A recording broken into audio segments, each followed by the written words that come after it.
What up? Manze, unajua nimetolewa hapa hivi inaitwaje? Nimetolewa hiyo mix up hivi ilikuwa niwaangushie drop manze ya 420 producer, lakini leo na feel sweet. Toka Ashibe. Ni poa sana kuwork na producer ako na njaa. Ukimpata ako na njaa manze, umse anakaka na wewe fiti. Lakini akishiba, jamaa anatafuta tu venye anaenda kwenda kulala. But anyway, this is Soft Life fucking Diesel, man. Soft Life fucking Diesel. Welcome to the 420 Strip Down Show, where we embrace the darkness and accept our weakness. Today I'm with my Sunday co-host. Yay. Hi, Amy. Yeah, can you introduce yourself and then introduce the Sunday? Yeah. Okay, guys. Sundays is officially Crucified Sundays. So if you do not log in because you're afraid of being crucified, please, we invite you today to embrace your darkness. Yeah, true. So I've come here, Emmy Mathiga, and it's a pleasure. And we want to just get this rolling. You know, taking charge of our weaknesses and embracing our darkness. All day. Yeah. And hata before tuanze hivi, hata nisisahau whatever we were talking about. Amy, you are talking about the low tone in... Amy, help me with that water. Yeah. In women? Yeah, the low tone in women. Basically, you are talking about the tone in both women and men. Yeah. I was saying it's more attractive for a woman, you know, for the opposite sex, when a woman has a low tone. Just say for a man, when a woman has a low tone. It's... What is this opposite sex you have to put? Okay, sawa. No, just gonna him being blah blah blah. Come on. Are you part of that? No. Why are you involving us in that discussion? It's not attractive for a man. When the woman has a low tone. So if I talk like this and say, Dizzle, what's your problem? Why are you frustrating my life? Damn. Can't you see that I'm trying to solve the problem? No. Now that one sounds commanding. Can you just go to... I mean, imagine a tense situation, and this is how I'm approaching it. I won't say I'm commanding, but if we are in a tense situation and I'm not, Dizzle, what's wrong with you? Instead, I'm just like, Dizzle, I understand. I'm not happy right now. I mean, we need to resolve this. I'm saying this because katikati your argument, you start saying, hey, you sound nice. It is how to fight. So, of course, man. Like you know.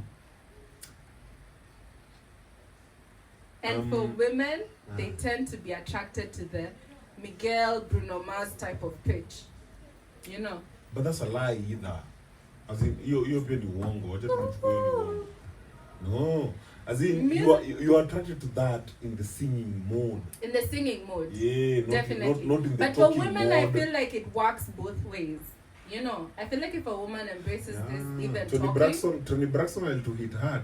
Yeah, if a woman just embraces this, even talking. Say you love me again. For a guy, obviously, you can't come like, hey, what's up? Yeah, that doesn't make her wet. So basically, it has nothing to do with the genders. It has everything to do with the tone.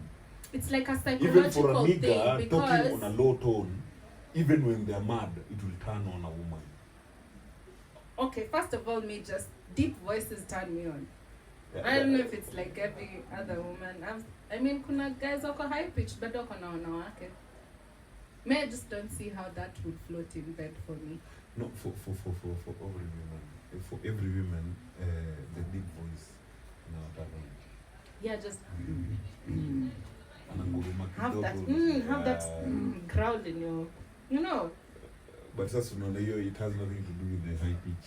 But mine was purely from music, yeah.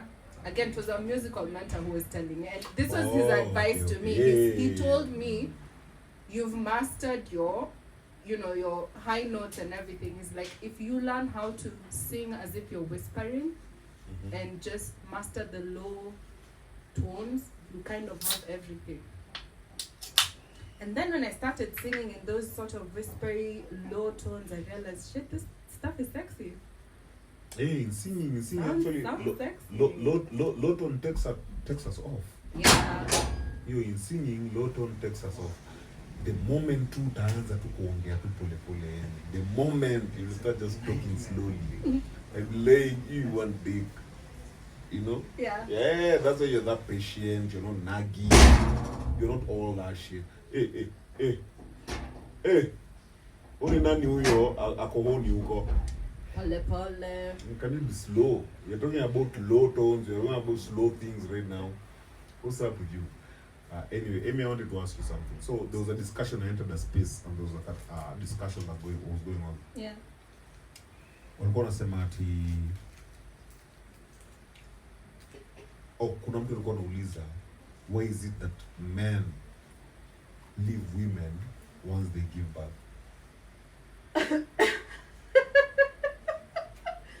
Sorry, why do men leave women once they give birth? That's interesting because I was watching someone who was talking about this. They were commenting on their relationship and saying what had made it work because they were not fitting in this, whatever you're saying right now. So they were saying that for them, they learned how to look at what's inside the house, not outside the house.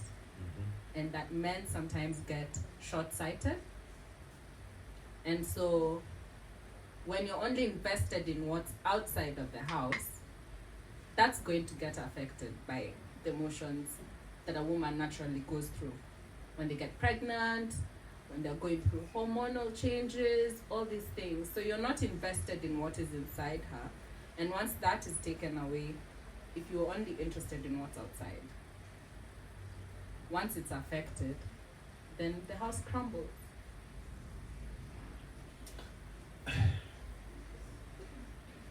So you agree actually men leave women once they give birth? I'm saying for those who do, I suspect that's the problem. Okay, so here's my take. Even by the time me and you have kicked it off, Yeah. we're going to fuck. Mm-hmm. Where the fuck are you getting pregnant? Like as in when you kicked it off, you saw a dad? Or did you see a husband over here? Hold on. Is it the woman's fault What do you mean? for getting pregnant? Who's being pregnant for 9 months? The woman. And But there are two players in that game. yeah, can you imagine you'll be pregnant for 9 months and those 9 months, what am I doing? Watching over her? Are you sure? If it ain't my kid, what am I fucking doing? But if it's not your kid, so No, it's not as your in- kid, Tana. I don't want that kid.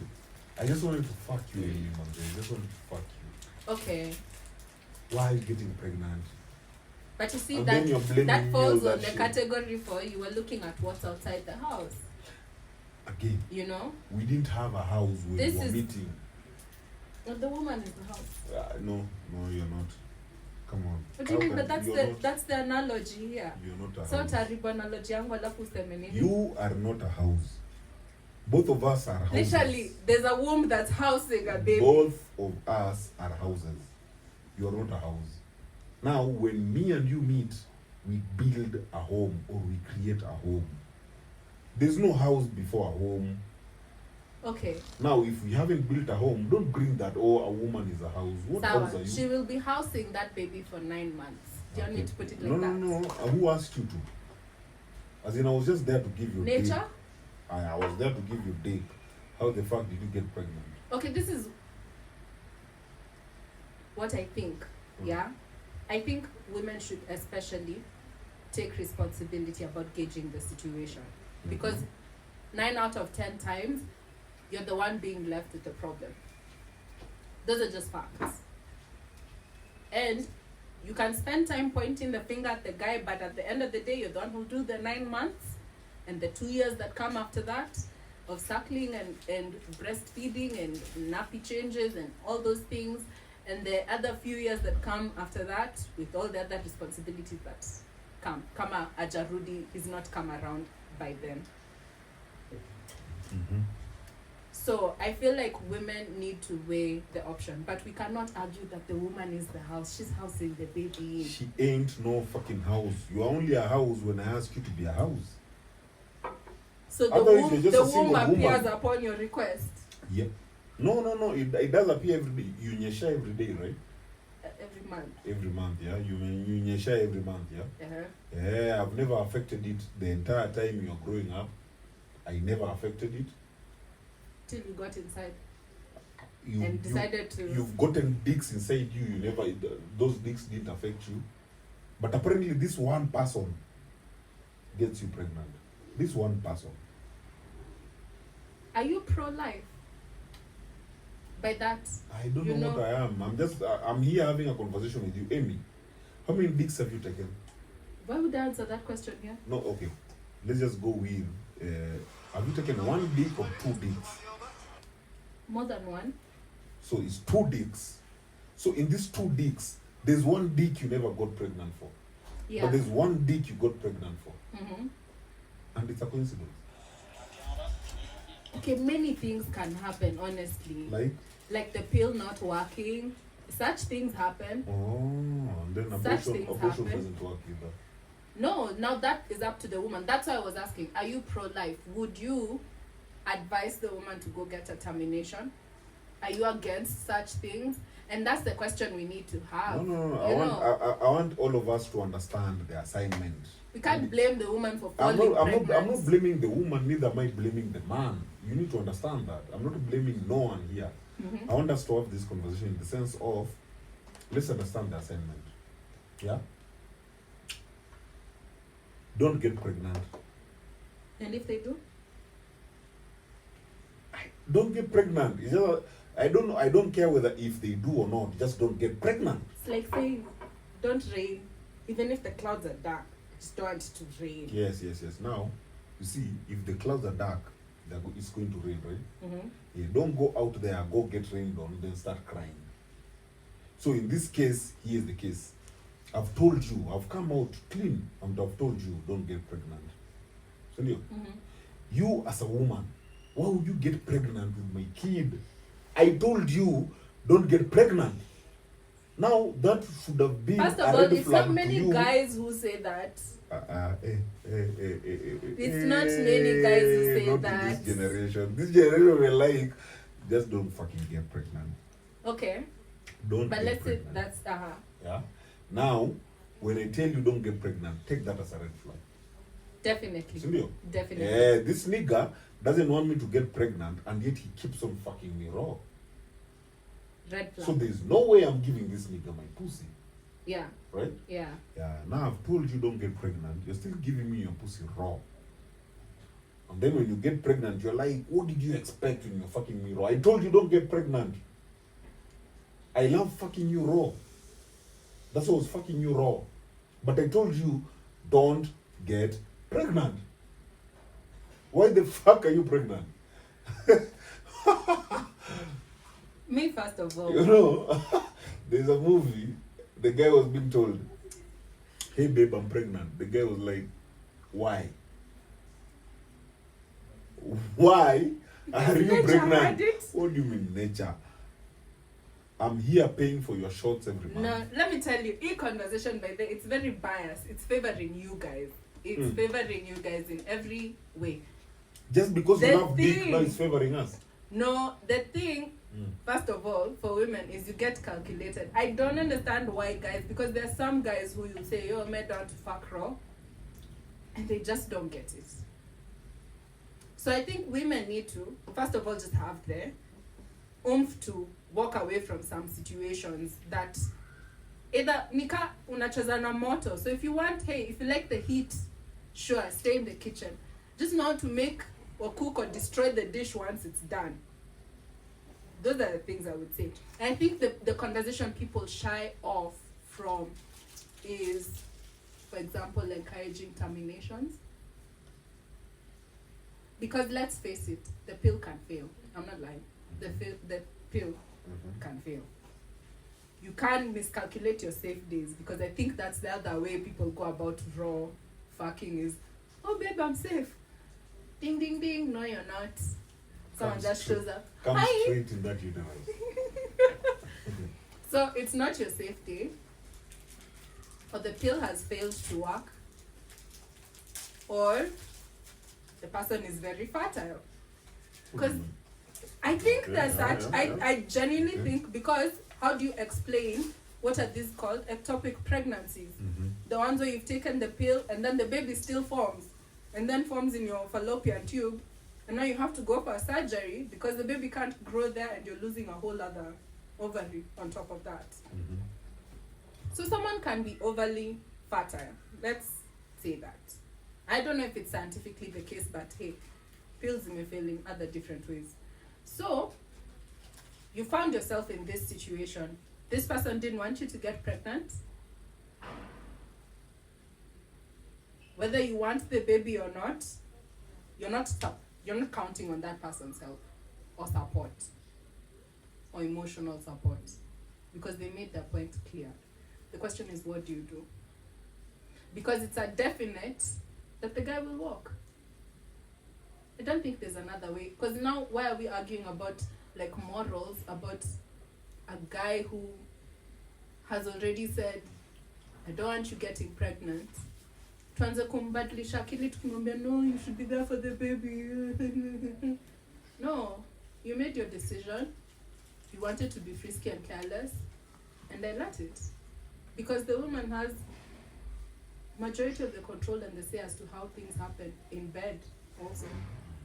So I've either allowed it to happen. Either you have Actually, it's not either. Yeah, I have allowed it. You allow the things to happen that have happened to you. Unless we're talking about a case of force, and that's not the example we're giving here. No, that's not the example. That's not the example. So we're talking purely consent, but things have gone wrong. It's really up to the woman to decide whether you want to keep the baby or not. It's not up to you trying to change the man's ideology of Sijui. Why are you walking away? They'll walk. They said it from the beginning. They'll walk. They'll stick to their word. You see what I was telling you? A man is always up to his word. No, fuck that shit. You say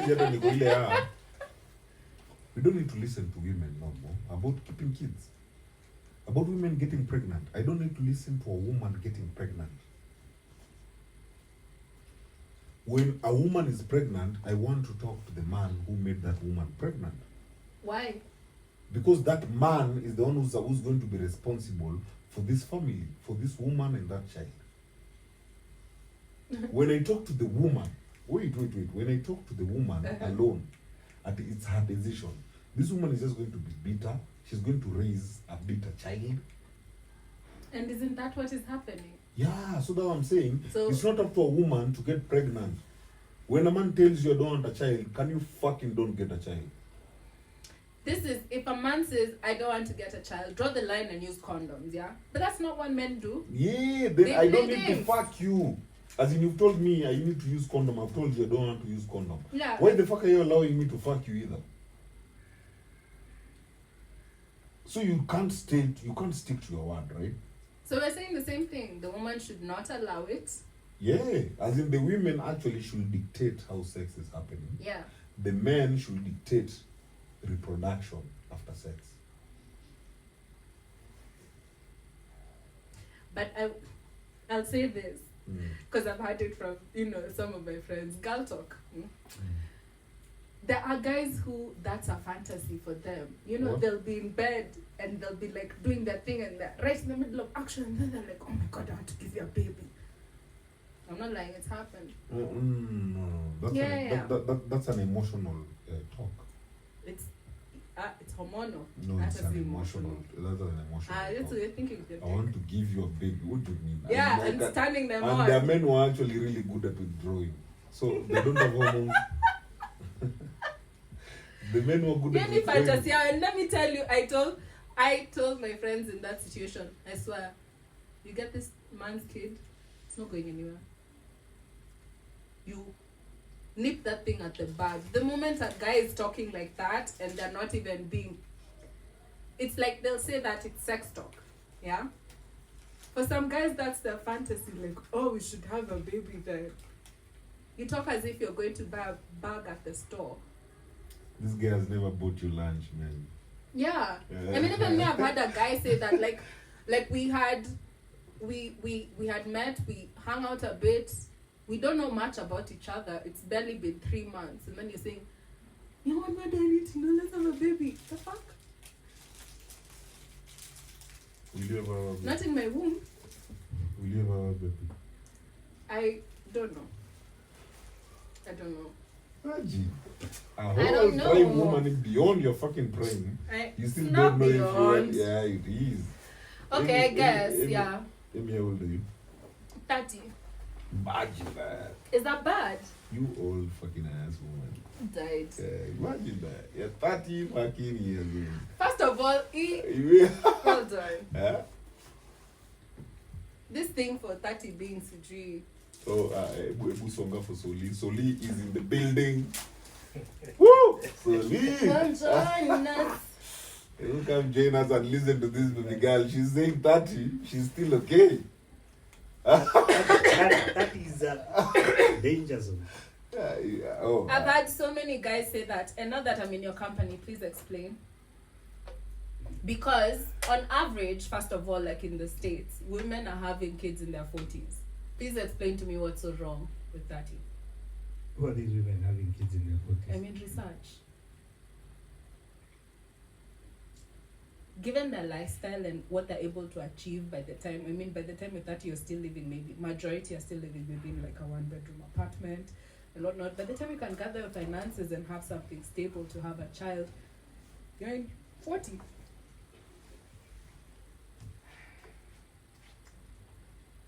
I feel like there's a conversation that has been perpetuated by media.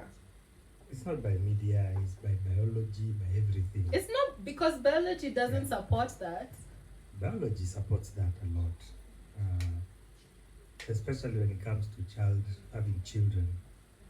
They call it what? Geriatric pregnancy or a risky pregnancy. It has a lot of risk, and also the children also are also at a high risk of being born with issues. So this is not wishful thinking. This is biology. This is something that's documented by the medical fraternity. I mean, so I don't know. And also culturally, in all cultures, I think most men, especially those who want to have children, prefer to marry younger. That's true. Okay, Kukimana, I'll adopt. I'm not so against adoption. umekubali uko pabaya. I mean, no. First of all, me, I'm healthy. No, it doesn't Mimi matter, it doesn't mwenyewe. matter. As in, I'm a healthy person. Amy, you haven't given birth, bro. No, I haven't. You ain't been No, I thinking haven't. any time of giving birth. And I will not let this negative There's no negative shit over here. Our class conversation to the world is coming to an end. Pull me down. It's not happening. Let me tell you. When I want, quite frankly, I'll be honest, and why I don't feel bad about it is I just have never pictured myself having kids before 30. I didn't. I never had ever pictured that. So there's no guilt on that. So you don't give a shit about nature. For you is you like basically you're going with that narrative, that woke narrative of you create your fucking path. You do. Yeah. So you create your womb, you create all that shit. There's no nature in you. No. I still succumb to nature and I'm like, look, I'm gonna take care of myself, and if you will, and support my journey, well and good. But imagine the other ways to go about having a family. What journey? The journey of having a natural I'm going to birth. support you. The journey of having a natural birth. Because if I was to At what age am I supporting you to have a natural birth? You as who? Nature. As the nigga who's supposed to fucking make you pregnant, what do you mean me as who? I really don't think that 30-year-old thing is a rule. I don't. It's not about a rule. As in, can you imagine if I want to make someone pregnant? Yeah, me as a nigga. Yeah. Will I go for a 30-year-old or will I go for a 20-year-old? I feel like that depends. With what? Go for a virgin. Virgin. I want virgin. So if Virgin. so Listen. let me ask you with that virgin shit. So if the woman is 40, you'll go for that. No. So what are you talking about a virgin? Young virgin. So you'll go for a young child. Yeah. Yeah. So Amy, what were you saying again? Okay, it's definitely easier to have kids in your 20s. Yeah. I guess there are certain complications that come with age, but that doesn't mean you would have a poor pregnancy or Who's been an talking about a unhealthy poor pregnancy? or As in, an Amy, can unhealthy you focus? baby. Focus. No one has talked about poor pregnancy. No one has talked about. So you guys trying to unhealthy tell baby. me You're because just I'm saying 30, you're I fucking won't 30 be years old. desirable to a man. A man is not gonna want me to have their baby. Is that When what the you're fuck saying? did you have my baby? As in, that's what I'm asking. I haven't asked if you're desirable or not. I'm asking you as a 30-year-old woman, Why? why would I make you pregnant? Because I'd be a good mother Based on what? based on what you'll have gauged. Amy, by 30, you don't have a kid. You have no dreams of getting a kid. You have no boyfriend. You haven't been in any commitment that has been that solid. Why the fuck would they Is that think like a you're a walking good red mother? flag? When the fuck would they think you're a good mother? So you're basing it. Were you raising other children? You Eh. I'm Hello. a good man. Anaitwa Mr. fucking Sultana. We have seen you, bro. Eh. I'm surprised you're dry. Ebu producer akupange. Kaa upangwe. Kaa upangwe kaka. Sultan leo amekuja paka amekuja na nini manze? Amekuja hapo na kanzu. Amekuja na pajamas. Alikuwa amelala. Diesel anafundisha kutext. Nafikiri amesahau kutext. Kwendeni huko. Sema tu Kiswahili naye. Mimi najua Kiswahili. Ujui. Nimeshika. Haya. So Nana mmahana sio msichana mazee. It's okay. I'm taking wamtaka the ni hits. ushaanza hivyo mpaka hata ameanza kunini. Nini? Let me tell you, Eh. families look different, right? Mm. In different settings. I'm not restricted to having a different kind of family. Yeah? The baby doesn't have to be mine. I would love if the baby is mine, right? But there are many other options to which I can choose to mother a child, because that's what we're talking about, mothering a child, yeah? Not just bringing children into the world, alafu you don't even know what their fate is or what tomorrow will look like. Honestly, which one's the better option? You think about it, yeah? No prospects, no plans. You decide to bring a child into the world, or just wait. Wait it out. Which is the message we were talking about the other day. We should tell people to Wait for what? The Wait for apocalypse. not what? have As in- kids, For apocalypse. to not have children. Honestly, is it such an emergency? So you don't want to have children? I'm saying it's not an urgency for me. No. It's not necessary to have children for you. It's not necessary, yeah. Yeah. So usiseme hivyo, usituweke hapo unatuambia you are 30 and it's okay. Now you want to normalize being 30 without a child is okay. Being 30 without a child is okay. Why the fuck are you normalizing that shit? It's okay. Why? Because many people have normalized the other stuff that's just not No, even factual, don't go to honestly. many people. We are talking to you. Why the fuck have you as normalized? far as the human family is concerned, Because you're useless. people's goals are different. You're useless to the human family. Which human family? See the human family. Ebu Why do you patia think the patia human Sultan, family- nataka kusikia The Sultan human anatetea family is hii made of people, situation. so you should contribute to that family. I mean, I have many children by proxy. My friends' babies are my babies. Hakuna urgency. Everything takes time. Thank you. Don't let them push you. Have a daughter of your own, same age. Don't married, don't have a kid. But you see, it is somebody's choice. You take your own time. You feel that you are comfortable now. I'm ready to be married. I'm ready to settle down. I'm ready to have a family. Nobody should push you. Time limit. If I know you don't believe in religion, and I'll go back to the same religion.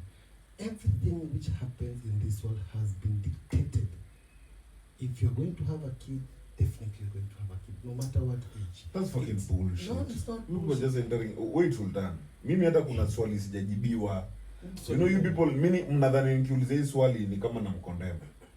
No, Yeah. me, but then I don't take it as Mimi namuuliza tu condemnation. hivi, mbona ana normalize kukua 30? Because why should we normalize the other narrative of by 30 you need to have done this? No, you you haven't, don't have you to. haven't answered the question. Now you are countering. Me, I'm just asking you. You've told me you're 30 and you're okay. You're pursuing a career, right? Yeah.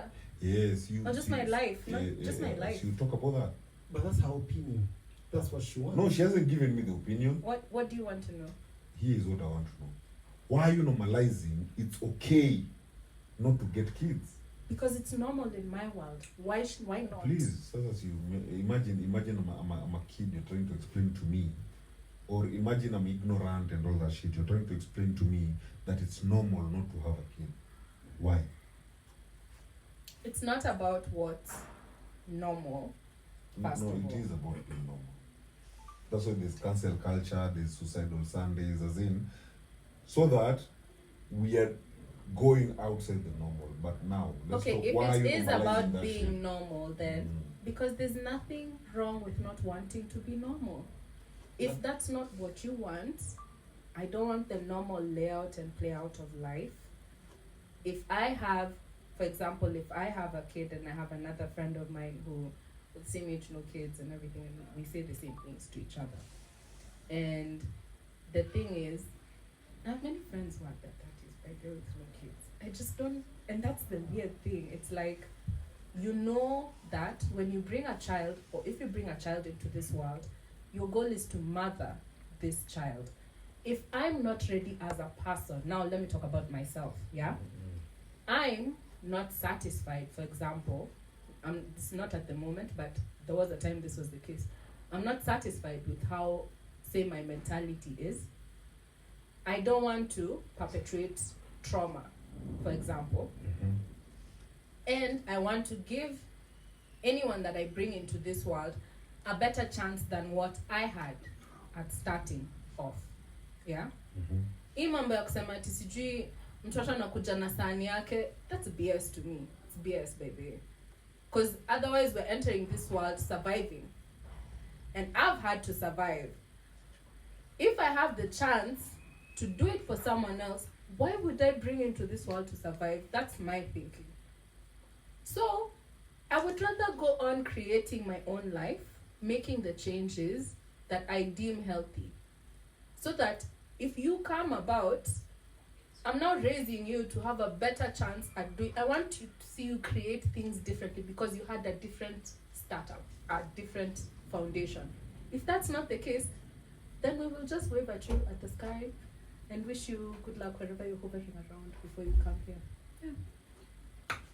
So what you're saying is having a baby is not a priority for you. No, it's not. That's what I keep on asking. As in, And Amy, why should I want you to normalize that shit and then explain yourself how you're normalizing it.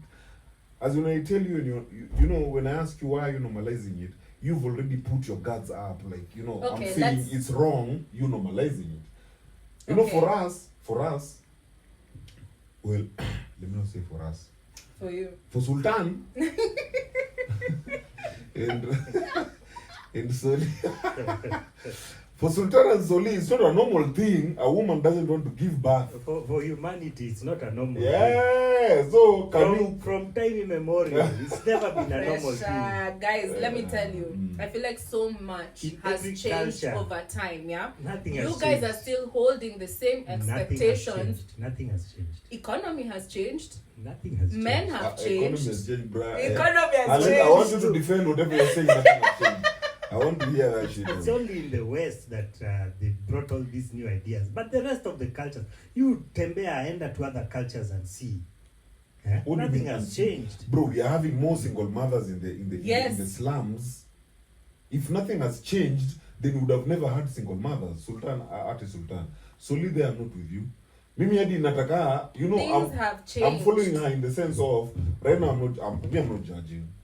I just want to know her priorities so that if I'm going for if I'm fucking Amy, then I 100% know she's not about to give birth. If you fucking name it, put on a CD. She might hook me up. You want to take that chance? Let me tell you, me, I'm guarded. I don't judge it. There's just no way it's happening until it's a conversation. And There'll be a conversation before that baby comes, for sure. So there's no way you're ever. There's getting no pregnant. way, no way. Nikiona red signs, I will walk. If I slip up, let's say I've had a bad day, I've slipped up, there will be 3 times more the precaution for that baby to not show up. But And if all else fails, you have sorry to remember- say, you have to remember also time is not on your side. Yeah, we can say that time allows you want to keep, you don't want your kid to come and face the same challenges you had when you were growing up, so you want to keep the kid the best. Now also depending on the person you are dating, the person you are marrying, the person you are going to stay with, is he also on the same level of thinking as you? Because you see, bringing up kid is not a walk in the park. It takes a lot, mentally, physically, Yeah. financially. yeah, All those things you have to be prepared. yeah. But you see, the longer you wait, the freedom you wait. Also, you have to remember there is a womb, which also you need to do it earlier before the time runs out. Okay. You don't want to chase with time that now I have to give birth at my 40s. Then I have to do a lot of special care because of the bills of the hospital. You're not sure if the kid is going to come out okay, healthy. Also remember, you need that time to bring up those kids, to spend time with them, so that you don't have a backbone, you don't have ugonjwa wa sukari. Okay. And those factors I've taken into consideration, yeah? Number 1, for the one where there's a time limit, it's true, and that's the risk I run, yeah? By thinking like this and moving through life like this. But every decision has a risk, yeah? And so if that's the risk that I might run out of time, my question is then, do I want to make this decision out of pressure, or do I want to wait and still follow my ideology? Now me, I'll wait. It might not be the same answer for every woman out there, but for me, I won't make it out of pressure. Not because I do not care. I'm not gonna make that decision out of pressure. And if So the- so before, as in Amy, you have no problem giving birth at any age. no. Okay, go ahead. And if I feel like, I'm in a space where I want to invite I'm also open to adoption. I'm open to adoption. I'm open raise to that kid with whom? Huh? Are you open to adoption when once you get a nigga, or open to adoption when you're alone? I'm saying that's an individual thing. Now, si ukiingiza mtu mwingine, that would have to be a Why discussion. the fuck would you want to raise a kid alone? Because there's so many families out there and children who could use a good home. So you want to be a fucking single mother? That's what you're saying. No, not single. I'm saying I'm open to it. You can adopt in a relationship also. You're saying. But then this is such an African men thing. I'm not gonna lie. Because you're white or what? It's a man No! thing. You're It's an fucking African. man And now can you focus on relevance of being an African? That's what I'm Or saying. Or are you for planning to me, get a We white start nigga? calling you Britney. Okay, Britney. Emily? I wouldn't want to, but Hebu kwanza turudi on how economy has changed. You asked me to normalize this, yeah? To normalize it. Number 1, this expectation you have on women that you should get your child before 25, 28, or the clock is 25 or the clock. umechelewa. Scared. No. There are Oh, the women who clock also is talk. ticking. Why are you just putting that voice on a manly voice? So women haven't told you, hey, Amy, please, just get pregnant, mapema. Why are you just Tuzalie putting... mtoto Yes, tuletee. itaambia na wanawake by the way. Hata kina madhe hajakwambia tuzalie No, tutamchunga. imagine, no. And my mom even said, she's under pressure. She doesn't have to be a grandmother. I've not had that conversation from women. And this is what I think about our times. Number 1, I think times have changed. Economy has changed. Mentalities have changed. Before we could rely on the man to do everything, and provide. You still do. And they had the mindset strong enough to support that. Nowadays, it's gotten shaky. It's gotten shaky, but you still have the same expectation for women. And that's why you're finding so many single mothers, because men still want to hold this and King Kong thing and pound their chest and say, oh, as we can do. So you'll go pour your seeds there and then walk away. And then still talk about provision, providence, 4 P's. What's this conversation we have? Provision is Let me not ask just you. money. Let me ask you. No, hata mimi It's hata- heavily No, money. It's the there number one reason are for many. divorce. Me personally, I agree. No. with For Amy. divorce, yeah, Money should maybe. be the first thing you talk about. First thing. First. Not second, not third, not fourth. It should come before sex. Money. It should come before sex. Money for who? Because it's not the children who have those demands, it's the mothers. Yes. Wait. And it's the mother who will be meeting those demands. No.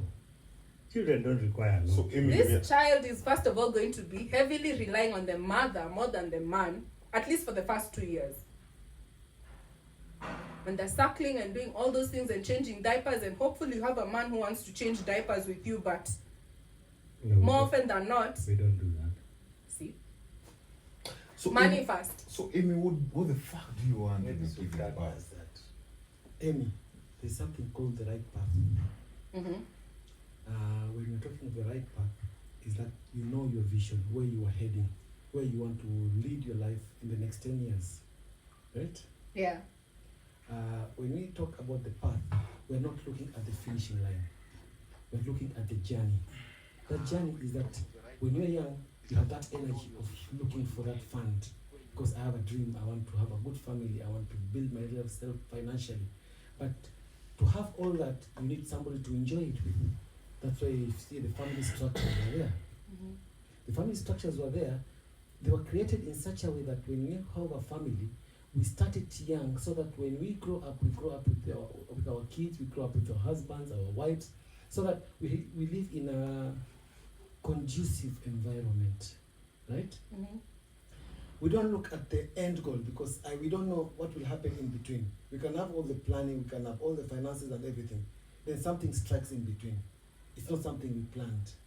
So we cannot say whatever plans we have is 100% authentic. That is going to work exactly the way we visualize. Mm-hmm. So life is about taking risks. So what I see, what you're saying, is you're taking so many precautions.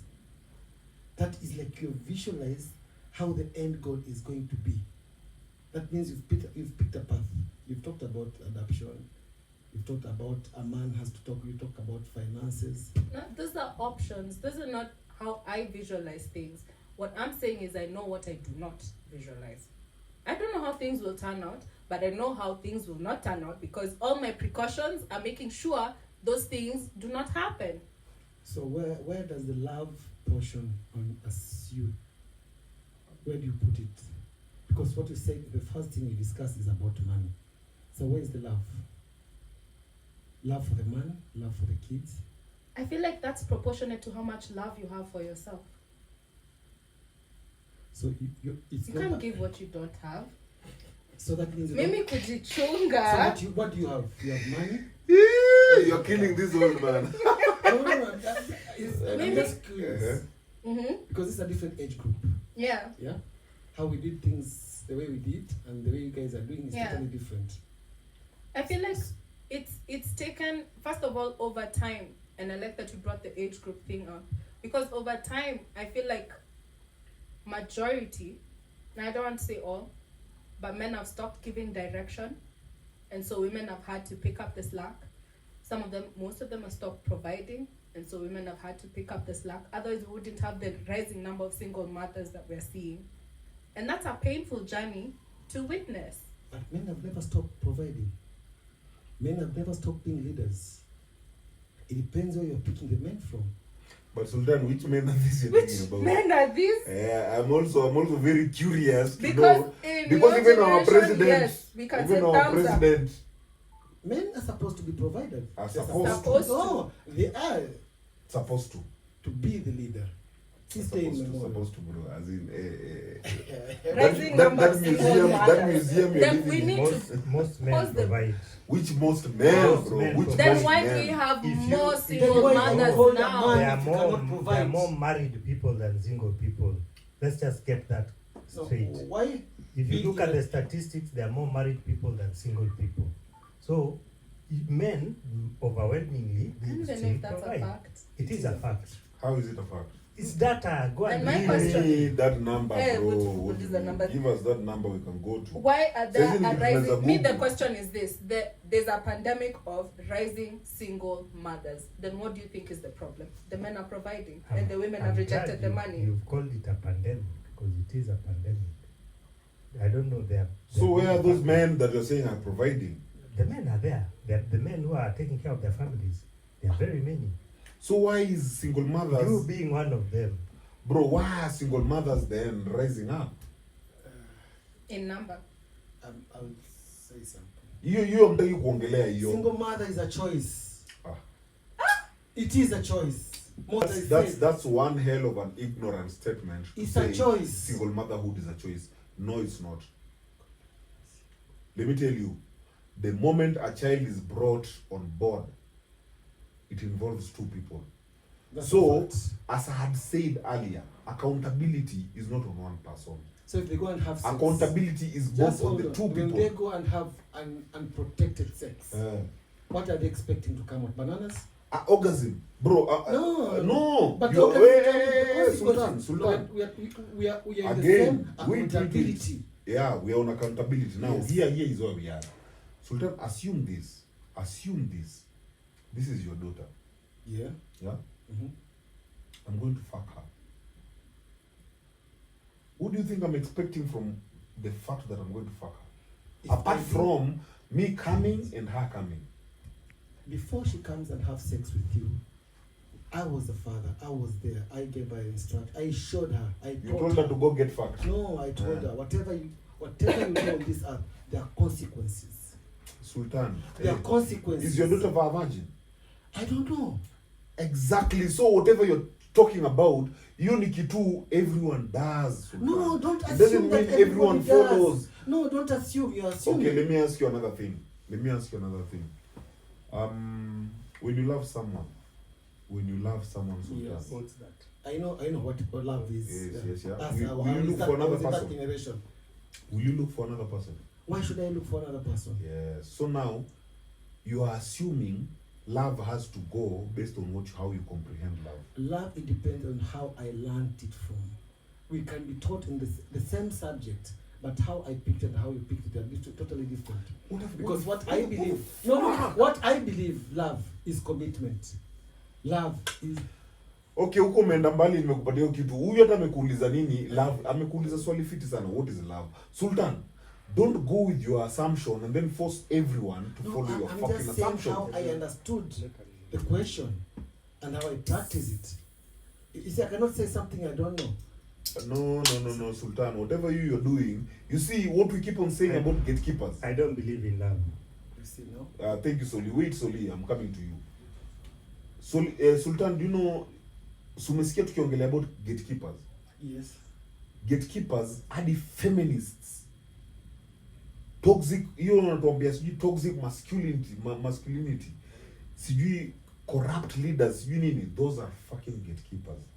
And you are talking exactly like a fucking gatekeeper because you want to force us. Unaongea kama toxic feminist. Yeah, you want to force us in your own understanding of a standardized definition of love.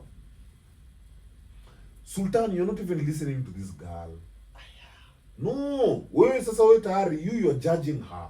So when you're talking to her, you want to talk to her in the sense, in your generation, you people, bruh, she's telling you what she's told you. She doesn't know what's going to happen when she gives birth, right? But she knows what is not going to happen. yeah. She's not going to give birth when she's not rich. She has told you that. Have you listened to that? I did. Yeah, so ni And I nini told- unataka and I told kumwekea her the that consequences. men are You see, providers. every- Wait. what is this you're telling her that men are providers? Hadi mimi nakuuliza, which men are these? I'm one of them. Men are providers. Men are providers. Here is a girl telling you guys she hasn't found that fucking man. I Because have she's not not- seen it. I'm just Now, gonna say it. because I she's have not what? seen it. I've Sultan, not are you witnessed in a that. fucking jail? Are you unataka kukatiwa? I've not witnessed that. And so in my world view and how I've grown up seeing it is make your choice, make informed decisions. Make informed decisions. Where you will walk into, who you will partner with, what their goals are, whether your visions align before other people join your company. And even on another thing, Amy, let me join you on that. Though Manze I was to banter Join her. ndio tuatandike vizuri. Hey, mimi nawataka sana. Amy, now in the generation you're in, you haven't seen a provider. Yeah. The niggas you see them as providers are these niggas. Yeah. Yeah? They're all fucking married. Mhm. Yeah? Yeah. That's why you come in as a fucking side chick. Yeah. Then you get condemned for being a side chick. Yeah. Because they are telling you men are providers. Yeah. But in your generation, they are no fucking Exactly. providers. So chenye nyinyi mnafanya, you want to protect who you people are, but you don't want to be held accountable, that you don't teach your fucking sons to be providers. The generations to Fuck come, all of you. they've not held that. I'm with you today. Na nitakuwa nawapeleka hivi daily. I don't know which generation you're talking about because Ours, mine. your mine. generation. I have sons ask who are Amy, your Amy, generation. Amy is a 30-year-old. Yes, I have Talk to son her. who is the same Sultan, generation. this And this they- girl they- is twice your age. This girl is twice younger.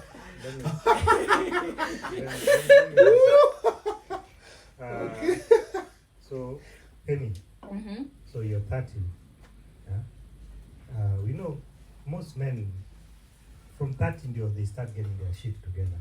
Yeah. Yeah? Yeah. So maybe a man would be ready to settle when they're 35. Yeah. That would be the age. Mhm. Yeah. So that's why I said you are in the danger zone.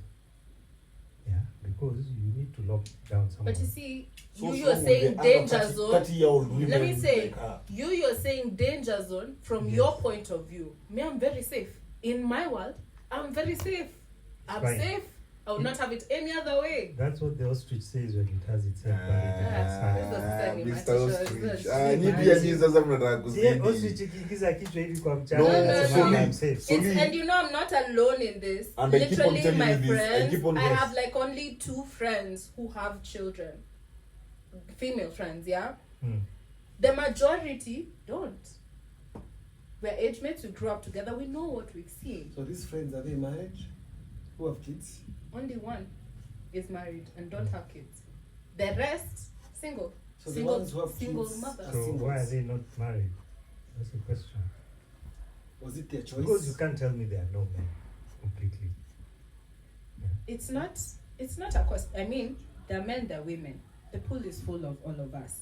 The question is morals and visions and values, ideologies, marrying What is together. that? Because what is giving birth to a society of single mothers? Me, that's the See, it's question. the ideology What that is women giving took birth? on. The ideology No, that women no. have taken Sorry, on. na hapo ndo mali. Mimi actually I Yes. don't agree with you people. You Okay. people like blaming shit on women. Yeah, you people like blaming shit on women, and then you hold out on you men being fucking accountable. So it's a problem tukiwa na Huyu amejaribu kuwaambia. Ebu imagine she's 30 with no kid, no fucking husband. She's told you her environment, The circle. She was the circle she's in, only 2 people. One is in a marriage, mwingine akona baby daddy. 2 people in the circle she's in. She's Actually, 30. it's just one who has a So child of my do friends. where do we put the The blame? other one is married without a child. Where do we put the blame? There is Because- no wait. Look, let me go with that Swali. Hakuna cha cause you want to explain that question of yours. You take me off. Where do we put the blame? There's no blame you're putting. Hmm. Sultan, accommodate your fucking generation and say, hey, you know what? In your generation, you people did it as it happened, yeah? Based on how it happened. In your generation, your dad would have had more than one wife. That's a fact. But you adapted in your generation, you only have one wife. Why don't you let these kids adapt in their generation of not having kids with people who are not ready? As a father, We keep on saying, as a father, Makachia, we keep on saying here, I've just told you, and tukianza hii show when we were talking with Amy, I said, Amy, if you're my bitch, and I've told you I don't want you to get pregnant, why the fuck are you getting pregnant? If you're my bitch, and you've looked at me, and you've seen all those 4 P's your dad taught you, I don't have any. you see this. Why the fuck are you asking me to have them P's, bro? This is the problem we are having. We are just picking women. We make them our. You're talking about bitch. We lost the respect. We forgot that women are supposed to take you Bruh, to she's their here home. and she's not even mad about me calling her. No, bitch. just hold on. The problem is the generation that we are talking about is that the parents, we are putting the blame on the parents. They never showed them the way. Just hold on, Diesel. The way it's supposed to be done. Relationship is not about you and your boyfriend. Relationship is about 2 families which you are bringing together. So when that kid comes to the picture, is blessed between the 2 families. No, just hold on. You're not supposed to have kids out. That's what I'm saying. Having a kid out of the wedlock is a choice. Yeah. Out Dad, of because let wedlock me is ask a you. choice, yes. It But is a legal choice. No, parenthood is not. don't enter there. Don't enter there. I want another Where you have a different narrative. Usiruke. Where you have a different Kaa narrative. hapo nikuulize Because tu. I'm putting blame Let me on ask the you one thing. parents. No, I'm not. Mimi, I wasn't even blaming anyone. I am blaming. You're talking of accountability. No, accountability Yes. is on oneself. The No, it moment can't you be on find oneself. it is. This kid didn't. She was not brought up. You have Sultan, parents. again, I repeat What's this. my parents? I'm repeating this. The- Accountability. Please, nataka unisikize Sultan. Pole pole tu. Nataka unisikize. Na Mungu kwambia hii kitu mara mingi sana. The more you try to be a gatekeeper, the more hii kitu itakupiss off. Just fucking have a conversation. Haya, sikiza sasa. Now, mimi on my accountability. Ni mimi accountability yangu Sultan. Tuanzie hivi. Am I suitable to be a dad? Tuanzie hapo. Haya. Senyo unapatana na dem. Huo dem pia on self accountability. Am I suitable to be a mom? Then tusonge mbele. Am I suitable to be a wife? Am I suitable to be a husband? Are we asking ourselves those questions? Or when we are meeting each other, it's all about sex. When you're telling me about family and family and family, fuck you and your family. We don't do that shit. When I'm going to fuck a bitch, I'm not looking for my family to help me look for a pussy. In fact, I bring a woman in my family just to provoke them. That's the generation you're dealing with. So are you acting like, hey, you know you people are the ones who are messing? Who's messing? Sultan, who's fucking messing? Because sex. Again, you don't listen. Let You her- don't listen. Sultan, Sex is sacred.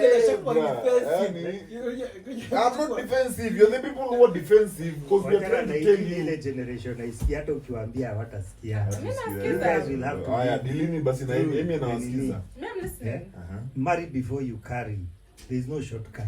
Hii vitu ingine watu wanasema. That You is can- another thing that Come just needs to on. die. No, What? but it's the truth. It No. is the truth. Yeah. Mimi ndanyamaza, wacha tusikize na. Look, me, I don't have a womb. So, you have a womb. So, if anything is found in your womb, it's your responsibility. Haikuwekwa hapo na malaika. You Haiko hapa na wewe pia. you spread your legs, you allowed someone in. You allow them to bust a nut. Yeah. So you can't sit there and say, oh, it's the man. No. You are mourning and screaming also. Yeah. No one is blaming the man here. Me actually So, said Bro, this. you're the You are- people who you are are bringing No, listen, against the Soli. woman is the gatekeeper. when it comes to the- No, Soli. Again, this is the double standards. Which double standard? The woman is not the gatekeeper. Nyinyi ndio mnakuja mnasemaga the man is the leader of the home. Oh, the man should be taking charge of a relationship. Oh, the man. And See, then again you're mnakuja mixing- mnasema you're mixing oh, two things here. there's nothing You're mixing two things. Soli wacha nimalize before you uniokote off. Sawa. Nyinyi ubaya wenu mnataka kutafuta vitu zenye zinawasuit. Unajua the entire discussion you want to do solely is to protect the man without any justification of a man. But you have to remember our formula worked. There's our no fucking formula that No, there works is a because formula. Sultan, I'm looking at you. Failed over time. Wait, I tell you, Sultan, I'm looking at you right now. I'm looking at you right now. And your formula didn't work. Who said? You adapted a formula outside your culture. So don't give me bullshit about your formula work. But it worked. It worked. He adapted. So why Yeah, don't he you adapted. why don't you let these kids adapt their formulas then? Why are you forcing them with something you people are not doing? Sultan, you adapted a formula that is not your culture. But we are looking at the path they are taking. Him, if it was his dad, Nadia amesema, if it was his dad in his position, babake angekuwa na bibi wawili ama watatu. Why is Sultan with one wife? His culture is allowing him to have more than one wife. He adapted and it worked for him.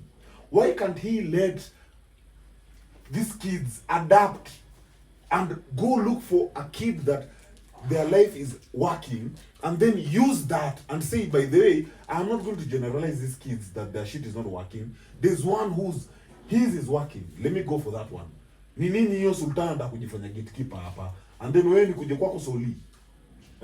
Unaana kujifanya hapa hivi. Bro, you're not even talking about men. You keep on talking about women. Oh, these women are doing this. What are you talking about? What are the men doing? Dizo, I use very precise language. What are the men doing? Provide. I use very precise What are the language. men doing, Soli? Just answer me. Sasa siwache I've told you what nikujibu, this is, sasa precise ukiongea language, utajibiwa Makatia. aje. Uongee bwana. Sawa basi ongea basi niambie kile Nimeacha. Mimi by the way, let me tell niambie you. kile nilikuwa nataka kusema. Pole bro. See, you know now what I was going to say. Hata nimenyamaza. In fact, you know what? Sikiza, when it comes to sex, women are the gatekeepers. When it comes to relationships, men are the gatekeepers. Yeah. So you see if I don't get into a relationship, yeah, you can ask me why am I not getting into a relationship? Or if I get into a relationship and it fails, you can ask me what happened. Yeah, why did my relationship fail? Unaona? But for a woman, when you allow someone to burst a nut inside you and you have pregnant, we will ask you, why? You're not married. Yeah? You're being selfish because it is not in the best interest of that child. A child needs both parents. I like that you said it's not in the best interest of that child. Now, Yes. what I'm telling you I'm doing, and this is why I'm 30, no child, not ashamed about it, is I've looked at the environment and said, bringing a child is not in the best interest of that child until certain things are resolved, certain things are aligned, some of which are in my control. Now, the ones in my control, I've taken time, I've said, yo, change your mentality, do this, do that, do this, do that. But I'm not changing my mentality so that I can have a child. You know, I'm changing my mentality because I want things to be different. And then the other things that are still out of control, that I have no control over, I make the decision. I say, Sasa, will I, because I'm under pressure, will I succumb and say, oh my goodness, okay, this is the best person I've found and I really need to have a child, so let me have a child. No. Take your time, weigh the options. You can't keep looking at the same problems in your environment and then say, oh, by some miraculous miracle, mine is going to be different, but everything else is the same. That's fine. You see, at the end of the day, it's your life. You can do whatever you want with your life. I am just sad for many women today because for women, unlike men, because women and men are different. Unlike men, time is not on women's side. There is a certain time in which you're supposed to get some pieces of your life together. And if you don't get them together during that time, it becomes very difficult. True. Much later. Yeah. So the question is, and okay, it might seem like we are against women, but the question is this. I think women need to sit down and ask themselves, how did we get ourselves in this situation? What situation?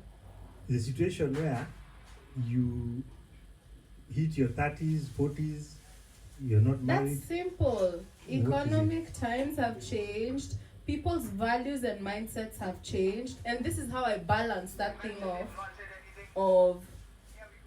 I balance it off where it's okay, you can go for the 22-year-old, 25-year-old. The question to the man that I would pose is, who do you want to see raising your children? Because now with the way society and technology is going, you can't tell me you admire most of what you're seeing with the 20 OnlyFans has come out, nini, and now you're going to say, oh, I'll go for the 22-year-old just because they're younger. No. And I feel like there's a way nature is balancing things out. Yeah? And so, for me, I'll say, let's go back to the books. This thing for Sujui 30, oh, there's so much pressure, you won't have a healthy baby. Much of that, by there, is not true. You can have a healthy baby well on into 35 years. And I think older, I don't know, but I don't know 35 you can. So, the question is, who do you want to see raising your children? Personally, I'll never feel offended by a man who goes like, I can't have a baby with you, I can't date you because you're 30. I'll be like, good, go for the other ones that you see. Enjoy. But at the end of the day, someone of value, a man of value, will weigh the things and say, okay, this is what I want. I want a woman of this kind of caliber who's done this and this and this. And that takes time, given how our society has changed. I think it's people are learning or getting exposed much faster, and for that reason, are probably learning their values much slower. But these men of value are getting married every day. Men are getting married. To who is what I'm saying? Women of value. Whoever they're getting married. Sasa skia. Sasa, if that's the case, then I'd also rather not get married kama ni whoever you're getting married to. You know, and hii ndo kitu muni bo, like as in unataka kuongelesha watu, like you want to talk like whatever you did was okay. Look, the thing is this, she asked a question, and No, as in, it seemed like I was brushing her off. But look, whoever a man chooses to marry, they will marry that person. There's nothing you can tell this man. They'll marry the person. Yeah?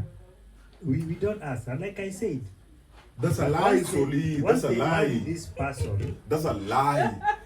Bro, there's no man who's wanted to marry no one. There's no man who's wanted to marry no one. It's the woman who has wanted to be married. There's no man mwenye amekaa kwa like me, I want to marry you. Inakuwaga ni by then monole dem, I'm impressed by you. It's only now the only way I can get you, there are boundaries. And it's the woman who's created those boundaries. But there are men who usually want to marry and build as what well. you're saying that makes sense, Dizo. It doesn't make sense. It depends. There are let me men tell who you. usually want to marry and build. There's no fucking man who wants to marry. Men want one thing or two things. Let me Kama uliolewa. haya, hiyo pia tukubali. Hata mwileke hivyo pia mtaiweka. Hakuna mwanamume anataka kuoa sultan. Not in this day and era. Wako. Hakuna. Depending on how you are brought up.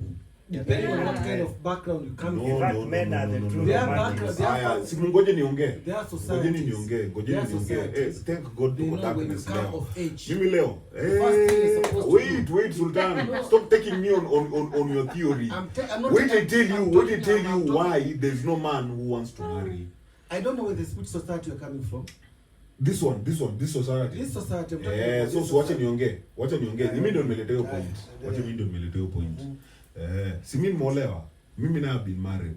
Wacha niongee point yangu kwa sababu nimeona nyinyi mnataka kujitetea hapa, upuziazi make sense. In this society right now, there's no man who wants to marry. Every man wants to have their mother. Every man wants to have their mother. They don't want to marry. Now, for you to get that mother of yours, that mother has conditions. And those are our girlfriends. Now, for you to fuck me, you have to wait 9 months. There's no man who wants to wait 9 months to fuck a woman. But if you give me that pussy today, I'm gonna bang it today. Aya, For you to marry me, you have to, propose to me. There's no man who wants to go through that shit. If I can marry you right now, I'll marry you right now. All conditions that are set for marriage are not from a man.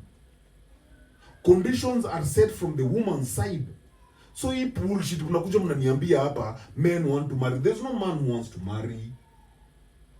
Bro, a man who wants a child, they'll go for surrogate. Have you seen what rich men are doing?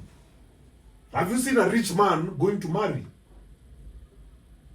Wacheni kutuweka hapa na puniness with nyinyi muliingia box za wanawake wenu, alafu mnataka kuja kunormalize wanaume wote wanataka kuwa venye nyinyi mko. Hiyo ni bullshit. Wacheni kudanganya. Ni wanawake wenu waliwaforce mkuwe mahali mko. Sultan, you want to have a second wife. Your wife didn't want that. You didn't marry a second wife. Solely you had to go to a church wedding. You didn't want that. Your wife wanted a church wedding.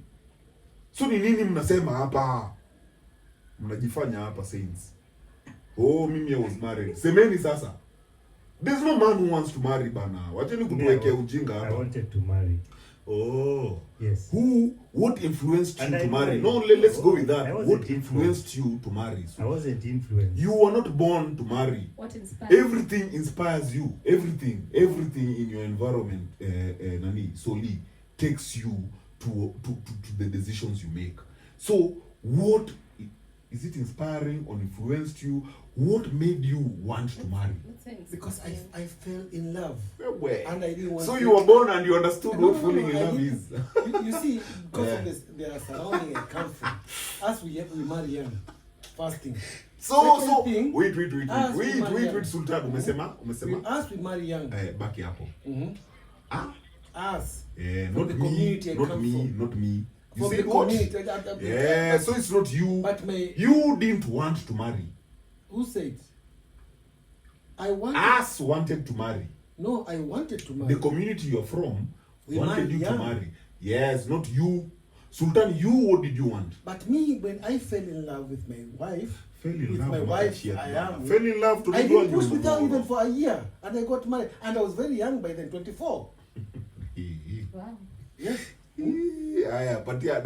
So don't tell me I didn't want to marry because you it didn't. was my decision. Bro, you were influenced by your fucking society No. to want to marry. Even my What do you parents know asked- about marrying, bro? I wanted somebody because I wanted to keep her for myself. I found the person who fitted my... Why did you want to go for another woman then? That was years later, and there were reasons. Reasons. As in, Sultan, the fact that you keep on justifying every But there were every reasons, fucking and I stage. didn't know the reasons why I wanted to get a second Because your wife. wife couldn't cook. Simple as that. Yes, now you're going for another woman who could cook, which is not wrong. But Which is she not gave wrong. me what I Now, wanted. did your wife start knowing how to cook the moment you wanted to go for a woman who could cook? Yes. So your wife needed motivation. And that's what I did. In life, Meaning, if you would have married another woman, maybe your wife would have been a way better cook than what she is right now. Nini kwa ndani huko? Mnataka kutuweke hapa mabullshit zao. You know, as in, Sultan, me, I have no problem with you entering the position you're in and learning from it. I have no problem with that. The problem I have with is you saying the decision he made was independent. No. It was a hive Because fucking decision. Your assumption is You that see- he's incapable of making an independent choice. No. Is that what you're saying? There goes Soli. Soli, I'm coming for you. Unless you're not listening to what we are saying. Unless Come, you are, baby, come. No, unless you're not listening, Soli, unless you're not listening That's to what Giza. we are saying. Yes. I'm saying, if it was an individual decision, Sultan would have never gone for a second wife if he really loved his wife. Sultan wanted a second wife, unless you don't know his story. Nigga is here, bruh. The wife had to report him to the entire family. Now, I asked him, if it was his dad, how many wives would have his dad have right now? but he only had one wife. He only had one wife. But yeah, Soli, go ahead, I'm coming for you too. I don't even know where we are now. Yeah, But no, he's I'm capable nyinyi of- hamsikizi. Both of you want to justify your positions instead of listening to a fucking conversation. No, yeah, It's not a just want to conversation. It is. You want us to listen to your opinion. You just want to justify. What do you mean? Let As me in- break the ice. Come- Let come me away. break the ice. Let me break the ice. What I've witnessed is that the men who have motivation to get married, majority of them are men of faith.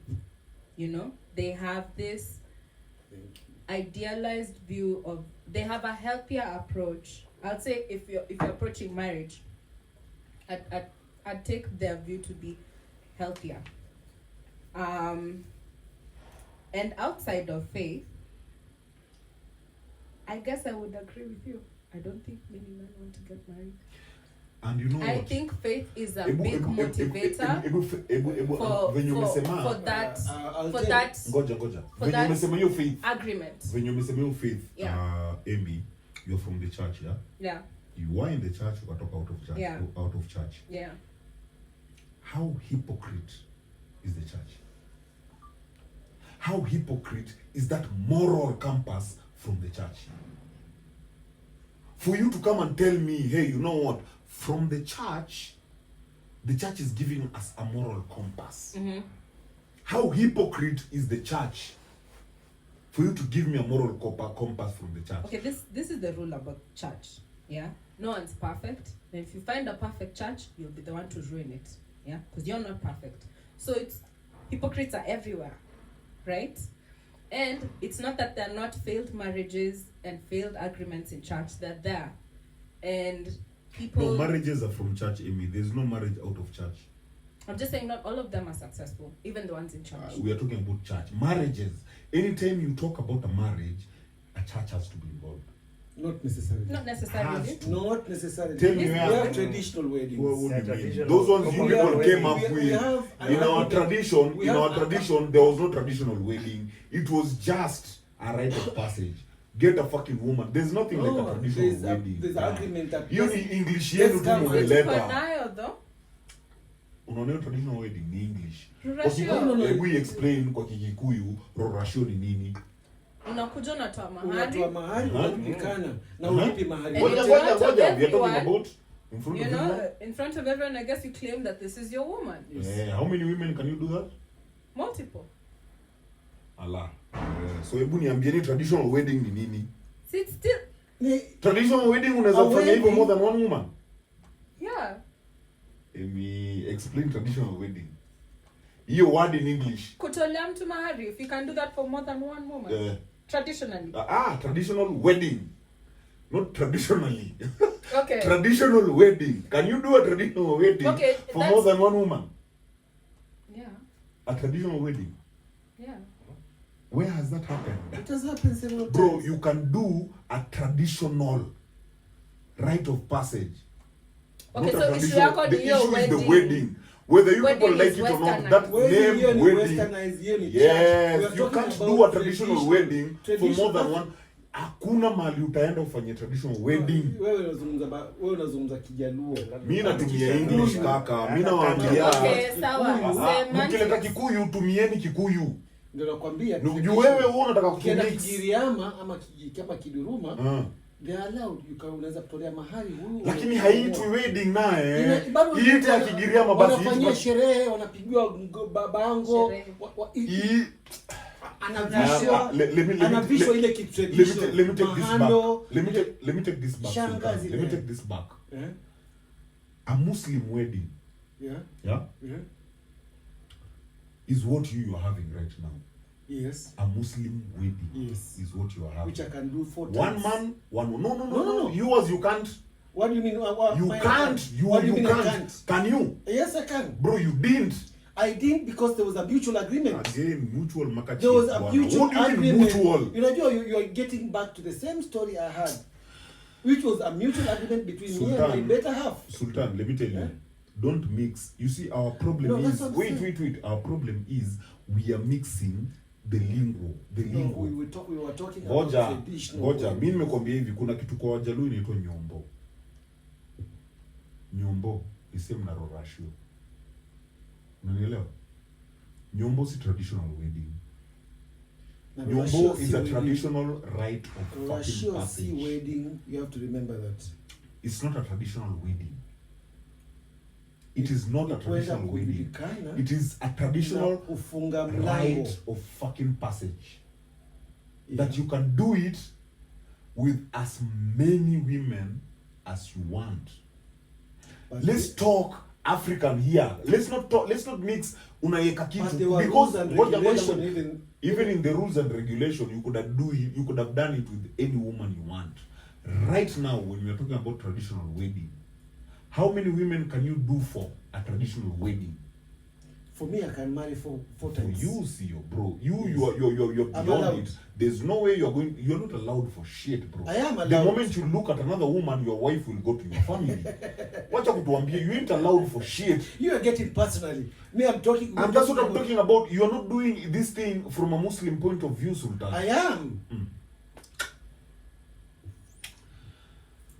Okay. Sawa.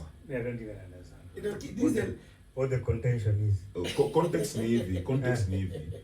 Tuache words mingi kwa sababu unaona Sultan tukisonga na yeye atatuingiza kwa Muslim when it favors him. Then when Muslim doesn't favor him anymore, he'll go to Western. He'll mention to you love. Muslim, there's no love. There is love. Ah, fuck you. But If there's are love, but there is love. We were talking about love. What is it? We were talking about men not wanting to marry. Wait. Before you go there, if Sultan is telling me there's love in Muslim, it's not what the Westerners think. Love is not what your wife would go report you to your family that you want to bring another wife. That's not love in Muslim. Bro, that's obsession. That's obsession. That's not love.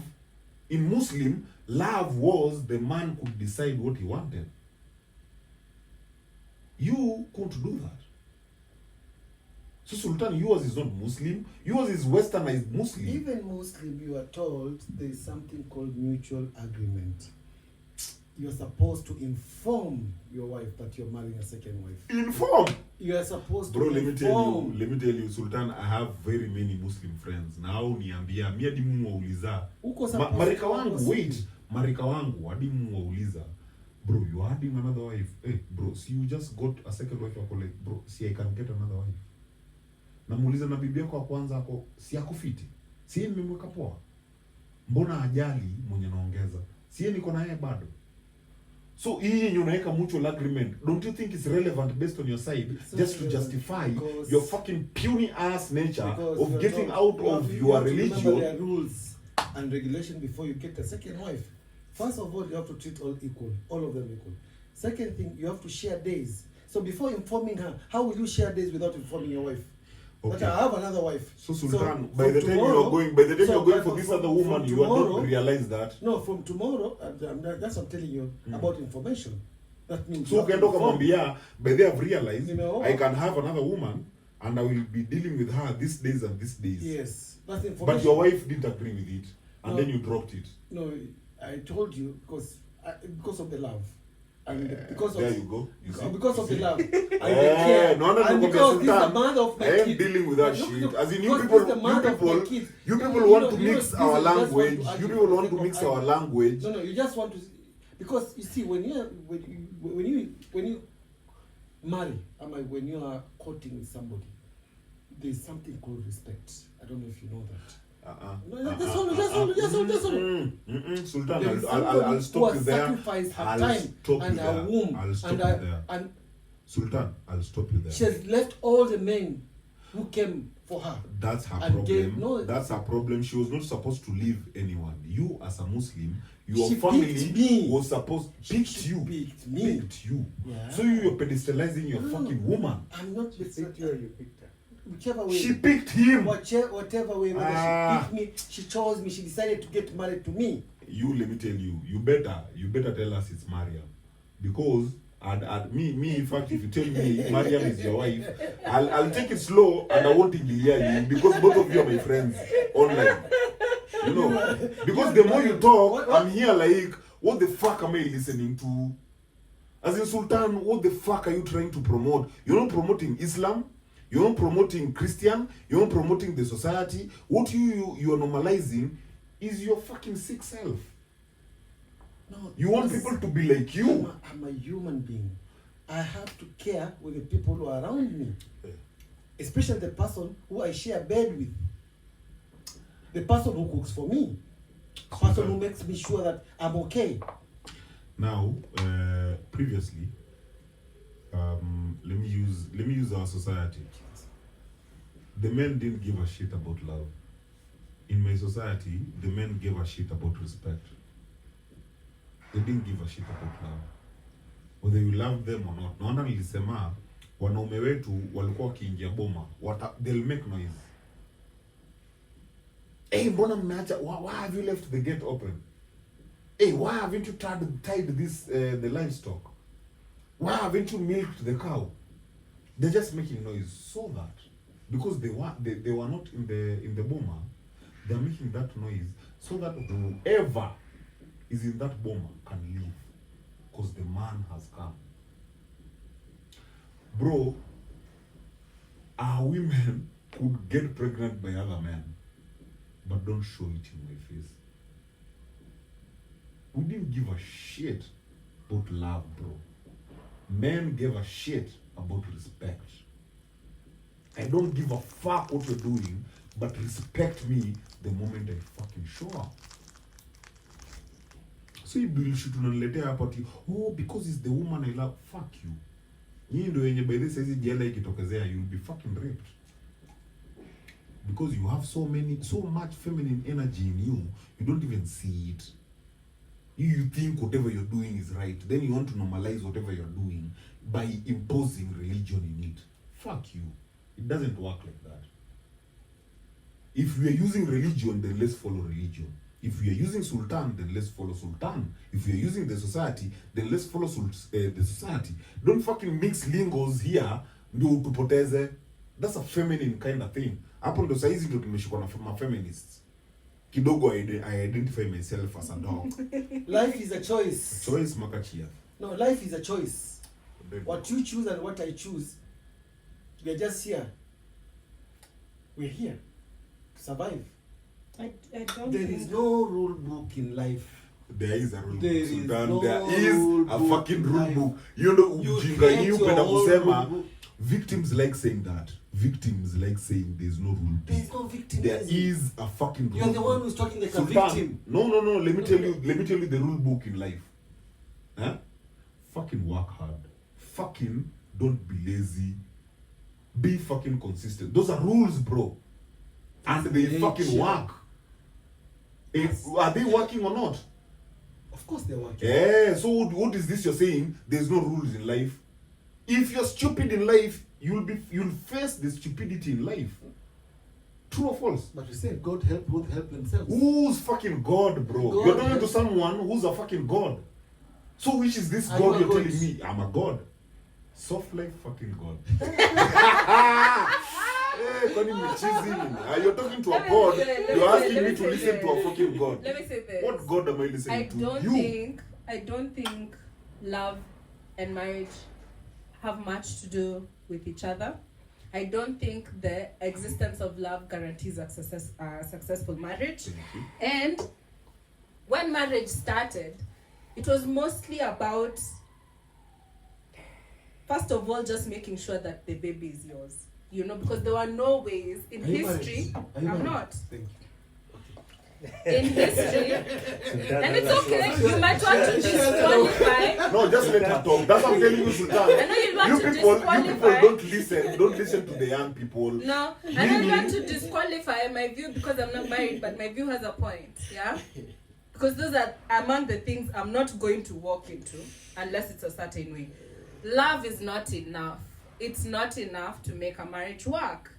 And now the people of faith, because this is what it evolved into, from it being about land and making sure, because before it was about your offspring, you want to know who your property, your land is going to. You want to make sure it's your blood that is receiving your inheritance. There was no way of confirming that except marrying the woman, and that's why there was such a huge stigma on women not being virgins by the time they're married. Now all those things have changed. You can walk into a marriage with another man's child. Things have changed. So now it's become more about faith, because faith is what has held this agreement as something sacred. And then the people in faith, I suppose, if they do it right, if they hold to their, because if you believe something and you walk by it, and you walk by that standard, then, you know, you have higher chances of succeeding. It's not always the case, you don't always succeed. But one thing I know for sure, love is not enough to hold a marriage together. The number one reason for divorce is money. Number two is sex. Religion falls like number 4 or something. Disagreeing values or whatever. That's like number 4, 3. So people don't ask the right and important questions, because before we involved faith, at least people made sure, yo, I've worked this hard. This is my status. I want my inheritance. Is that my baby? Is that my baby or no? And then the marriage works. And the woman knows what they're supposed to deliver. It had very little to do with love, because most of them were in arranged marriages with more success rates than we have nowadays from these marriages that are driven by love. There was more success from arranged marriages, where people understood their roles, you understood what you needed to do, what it takes to make it work, and you both put in the effort. So, I feel like people need to just ask the right questions. Thank you. Ask the right questions before you walk in. Before they start now defending them. Are you married? You're not married. Ha ha ha.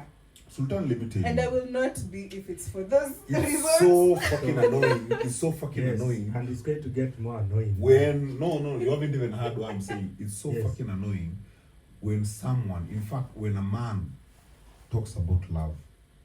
It's so fucking annoying.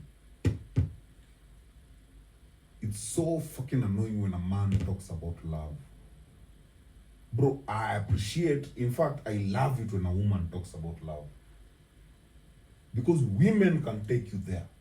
But a man, bro, men, we live on respect. We want to call respect love. Yeah. And the ones who are found to be successful, the marriages I've witnessed that are successful, even in the space of faith, were not driven by love. They were both connected to the idea of it being bigger than themselves. And so they had a reason to put in the work. And whatever reason that is, it's just not love. If you have no love. Me, I am. Love is like icing on the cake. I am not going Mr. to sit Sultan, here and speculate. nifinyie slap mahali, producer yawa. I'm not going Hata to kani sit here slap, whip. and speculate. Now, you know, opinions are like fats. Eh? Everyone likes this. Yeah. Their own everybody fat. has it's just like facts. Yes. So, this is what I'm going to say. And for all of you who are not married, you have no dog in this fight. Keep your opinions to yourself. You can sit there and imagine how marriage is. Let's talk when you're married. We can see how tunaweza saidiana. But mi niko hapa simniongeleshe. Hey, Dizo is here. Dizo can talk. He's married. So you're disqualifying my opinion. Oh, Because, Mr. but Madinga, I did Mr. give an Sema. opinion based, I said off of what I've witnessed. It's okay. Love is not the main ingredient Yeah, it's to fine. successful It's marriages.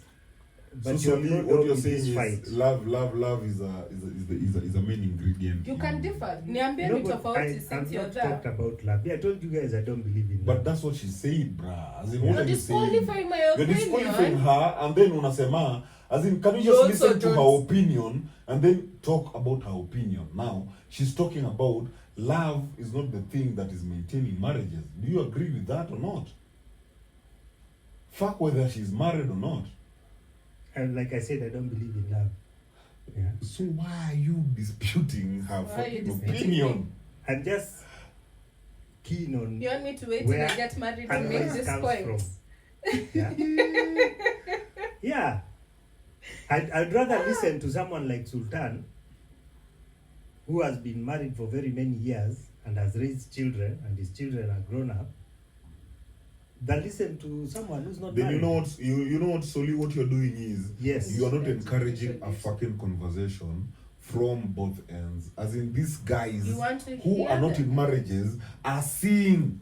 We're Why don't we witness- tell them, You know, for us? We No, will wait, have to wait, wait, make that Sultan. decision one Amy, day. wait. You know, we got up. Wait, Sultan, let me finish. Mm. For us, our parents didn't tell us, hey, you know what? I know I should be a father figure to you, but I can't. Because there was rural urban migration. So there was no right of passage for me to help you to transition from a boy to a man. Now, since that is not there, can you watch? Can you learn from what you see? Bro, that's what I keep on telling my younger bros, even my cousins. When they keep on telling what... Now, I always say my family is very religious. I'm from a very religious family. Ndio mnione venye mimi niko hivi, I'm a black sheep in our family. Big time. So you didn't learn anything from whatever you saw from your I family? did learn, that's why I'm a black sheep. No, you didn't learn anything. You're not understanding. Sultan, You listen. didn't like what you saw. Listen, I did learn. That's why I'm a black sheep. Because I kept on saying what I am seeing and I was being pushed out. Because I wasn't conforming to what the family wanted. Which was a lie. So I keep on telling my brothers and my cousins, I am not going to advise you to get married. I am married. Watch my fucking life. Simple. I am not going to advise you. I'm not your God. I am not your father. I am nothing. I am just your older brother who didn't have the information you have. So learn from me. The only person I'm supposed to teach is my fucking child. Now, my child, I'm going to invest in my child. In teaching my child, I do that. But my brother, I'm not going to teach my brother. I'm going to show my brother the reality of life. If my brother brings a woman, I'll be like, brother, you know how I live, right? You know you know my life, right? Are you okay with that? Yes, I'm okay. Then okay, let's do this. I'll support you. Are you okay with that? Hey, me, I'm not okay. I'm just here to bang. Have you told her that? Have you told her you just want to bang her? Because don't let her invest in her emotions. Kumbe, all you need is pussy. Can you just hit reality on reality? But that's what you're doing in this generation. You don't speak out exactly what you want. No, we And do. because at the end of the She's day- been speaking here, but you're not listening. Yes, I have. I've No, you. listened to you so Sultan, well. wacha nimalize. That's what I'm telling you. Nyinyi ma gatekeepers. Nyinyi, we will beat you one day, by the way. Wacheni tusiwadanganye. Nyinyi mnaona tunawaweka hivi tu tunawaweka. We are about to Unaweza beat the shit out of you guys. Mnaweza to blame Na vile mnashangaa. mnakaa. We ain't blaming. No, who's You blaming can who? blame us. Blaming. Who's blaming? Hii God kitu is mnashinda blaming mkileta, So mbona you're mnataka blaming, you're blaming. kupiga? Mbona mnataka Kwa sababu kupiga? amusikizi na mnatuforce tuwasikize. Hatusikizi kwa nini? Tunasikia. You just said you would rather listen to X opinion than listen to Ah, this. You're so not me, I'm encouraging, saying- and his point is So this. what You're not people are encouraging saying a is- conversation from both ends. Bro, so, I'm saying- and Soli, Yes. you always know. It's either we do diplomacy or barbarism. Today is barbarism. Let's just go. We are still on diplomacy. Now, if you don't allow us on diplomacy, then we are going to go to barbarism. Now, when we go to barbarism, don't blame us for being fucking barbaric. You asked for it. We don't have a problem if you want to behave like animals. You can behave like animals. You see, at the end of the day, even when we speak, whether you listen to us or not, doesn't really matter. No, fucking it Because your matters, life man. is your Na life. hapo ndo mali nabo. Like your life is your life. Soli, you're my older brother. Dizo Soli, naweza kuja nikwambie wait, vitu. you're my older brother, Soli. You're my older brother. Eh, You're my older brother. Soli nikikukujia. Let me give you an example. There was a time I asked a buddy of mine for an advice. Bro, the buddy I hope hayuko hapa. Oh, kiumbo iko kiko hapa. Kiumbo iko kiko hapa. So I want to go to details. let me just go to generalization. What my buddy told me. He told me, and he's younger than me. He told me, people are not supposed to do that. I'm trying to be general so that I can be specific. He told me, people are not supposed to do that. But if you feel they're supposed to do that, then you make a decision and I'm with you. Bro, this nigga is younger than me. Meaning this nigga listened to me and then advised me. Lizzo, what happened to 2024? You're not covering anyone. Speak out. Stop protecting them. Bro. You are not supposed to carry anybody's secrets. No, this is not a secret. This is not a secret. It is We are having a not. conversation. I'm trying to What tell is you. it that you are not saying? Okay. Speak it up. So you people know. Hapana, we kama ni kitu mtu alikwambia in confidence. It's to in usiseme. confidence. They don't say it. Don't Then need to you should say have it. brought it up. No, I brought it up because It's nimejaribu generalized. kuelezea. I've generalized. Explain the Just put principle. it in your own context what he had Na told hiyo you. ndo nimeiweka. He He told me, yeah. he's younger than me, bro. That's my younger bro. That nigga told me, people are not supposed to behave like that. Like how? Bro, so you just take the context. Like animals. Assume people are not supposed to behave like Sultan. You know? But if you feel Sultan is making sense, you make that decision, then I'll back you up. You know? He was like, I've given you my advice, but you make your decision, I'll have your back. Bro, this is someone younger than me. The same issue, I went and talked to someone older than me.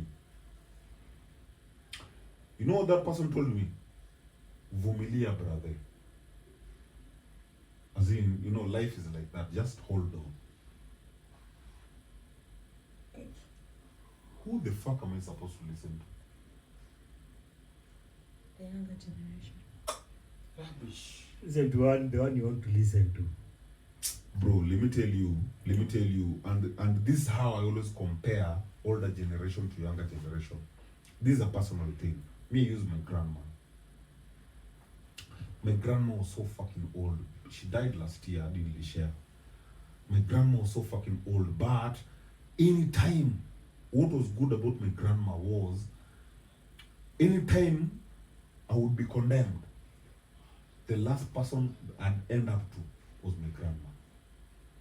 Anytime I'd be condemned, nifukuzwe shule, nifukuzwe home, anytime, it was my grandma.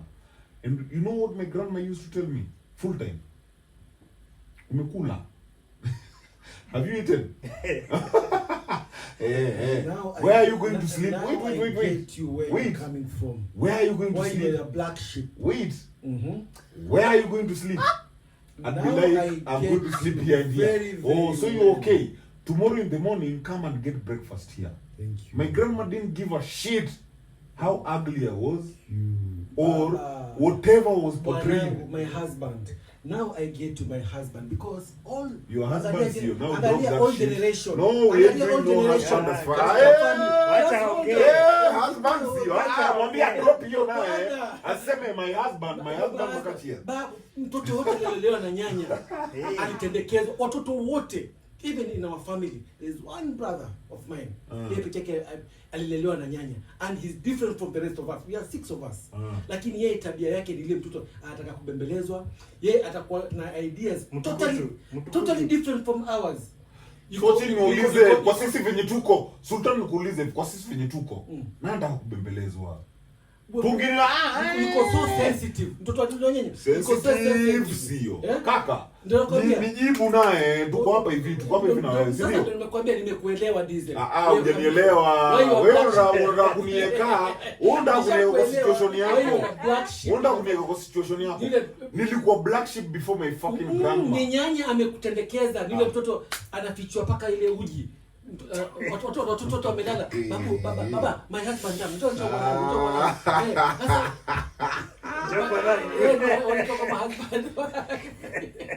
Sasa by the time wanakuwa so entitled.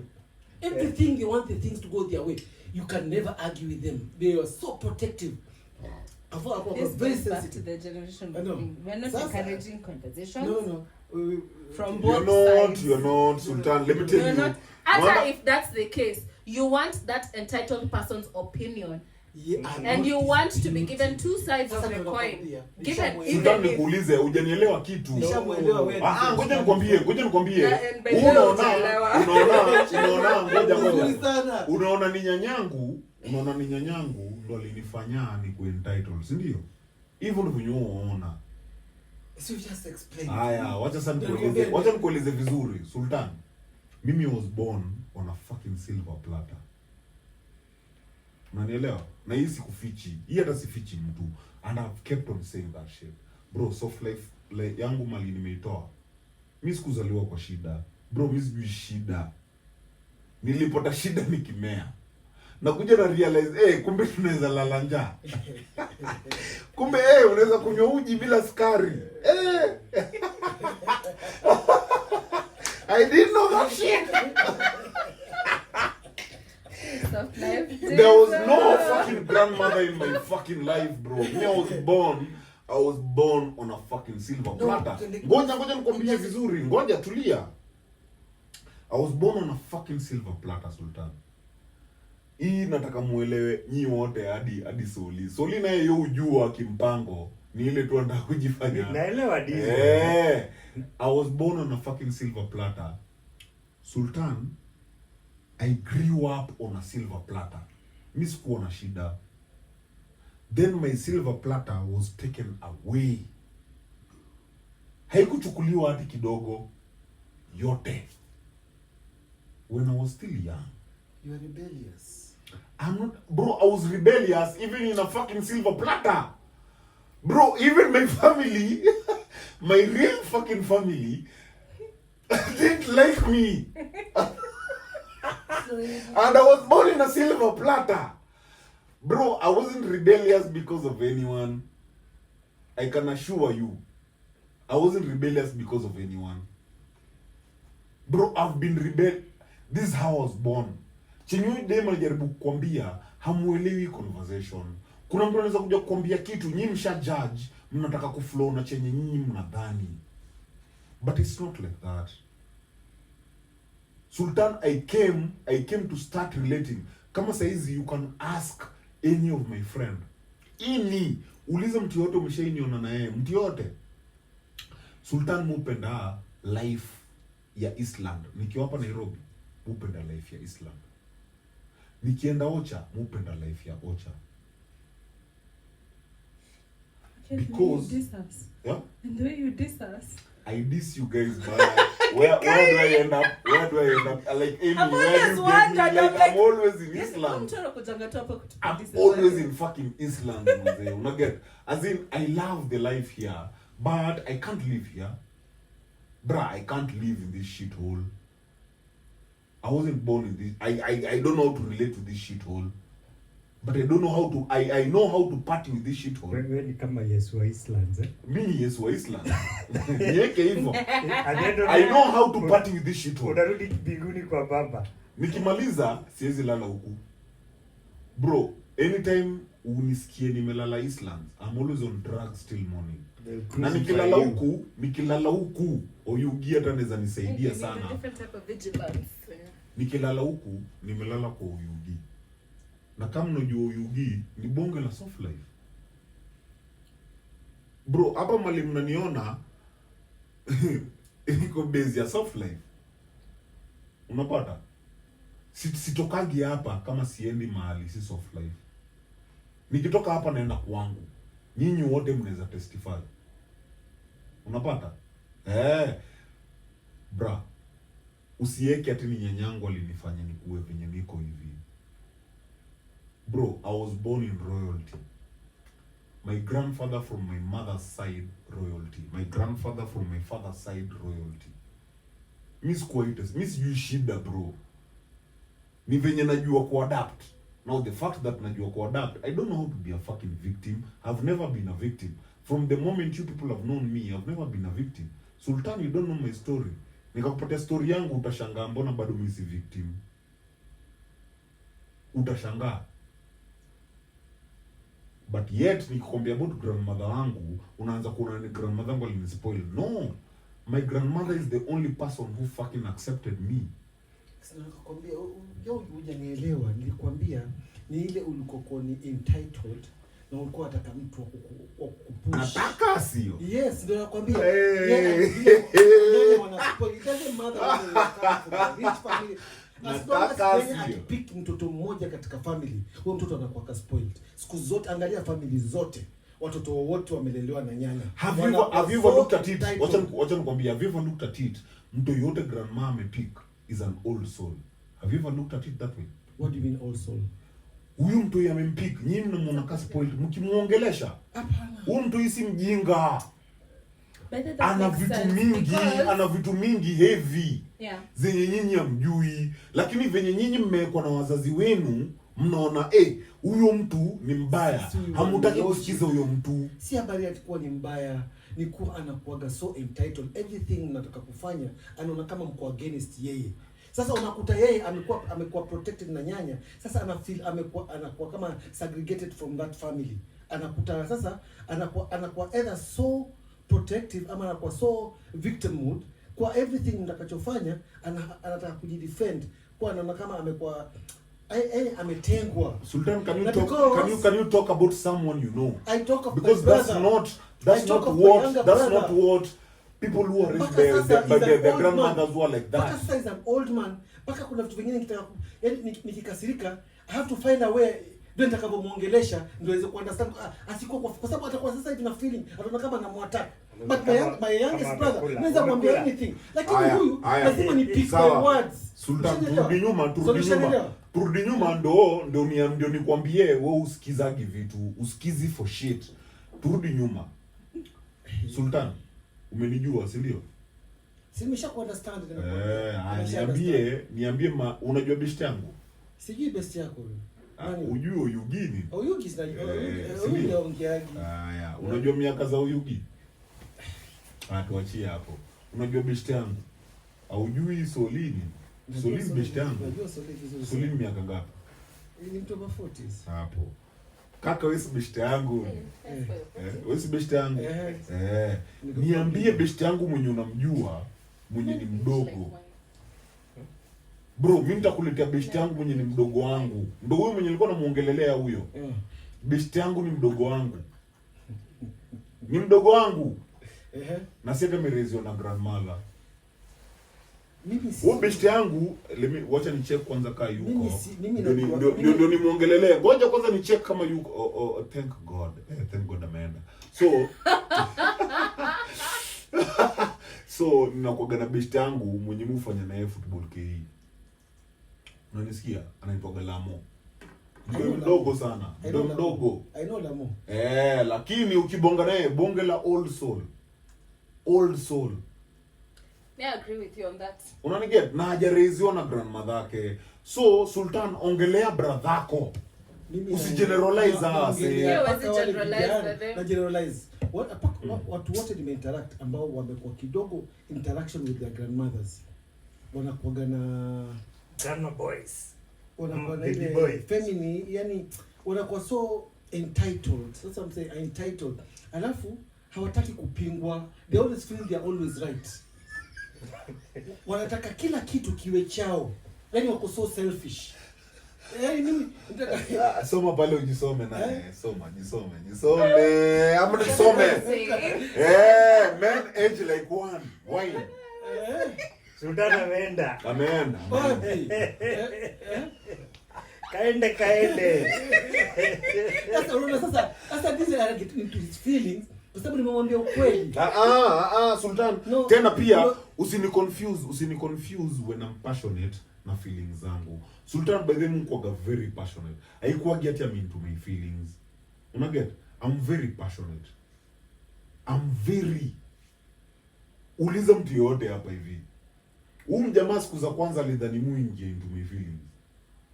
Hakuja ka realize by the way hakuna kitu tunakatch. Hata kwa hivyo akimaliza atalala. Hata sijui kama mko. Lakini unajua conclude hii microphone ndio inatoa watu hewa.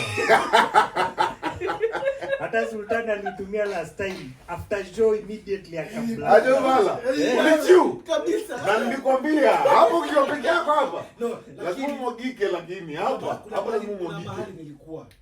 Hakuna cha mahali. Sultan nataka uelewe. Kuna kitu moja nataka uelewe Sultan. Na it took me a minute kuambia umse. Sultan, there are many individuals in this world. Bro, there's no community anymore. If you want to create a community, then start by you. Don't assume because this nigga is a Muslim, this bitch is a Muslim, we can start a community. It doesn't work like that. It works that way. No, it doesn't. Bro. Unless you're talking of this generation, but No, Kwani, what am I talking about? Do you think I'm talking about your This day memorial, Sultan, there was wacha structures. nikwambie kitu. Most of my exes are Muslims. Bro, na si Muslim pekee, maborana. Wewe unajua venye kupata wasichana ni wagumu. Most of my exes ni borana. Bro, I've never been Muslim. Utobora na gani walikuwa wametairiwa borana. Baba yao naye. Sema. Wewe kwanza unajua wale borana. Wale borana walikuwa nawapata, no? Kwanza nilikuwa na watatu fulani, na wote hao watatu walikuwa na squat ka fucking na wametairiwa. Budu unamshika hivi unamunyandu unasikia Unajua kojoi. kojoa nikojolee naye. Nikojolee bora unapenda mboro. Wazo. Mboro na kugonga. Kojoa. Wasema nini? Sasa point yangu ni hivi Sultan, whatever I'm telling you is fucking listen. Listen. It doesn't matter where you're from, it doesn't matter the age you're in, it doesn't matter shit. Just listen. Manze ujui utaambiwa nini. Wewe unataka kuja unajifanya tumekuja kwa advice. You're not our elder. Ama ndio elder wa Twitter. Mimi I always say I talk through experience. Experience makachia. That's Onge experience. I only speak from what I know. Hebu acha kwanza nimeona bibi yako amekaa hapa hivi kukutetea. Wacha tusikie bibi yako. Mariam, hebu please come help your husband. Tutamnyorosha. Sultan tutamnyorosha. Tetea Sultan. Mariam come and help. Huyo Mariam aliangusha receipts za Sultan. Sultan akiona demo hapo. Nashanga Mariam, why are you so invested in that shit? Why are you so invested? You must be his fucking wife. Unataka kutafuta watu wa kuja kujoin wako like mbona huyu mtu married anafanya hivi? Na cheka hivi. Weka Mariam. Mariam.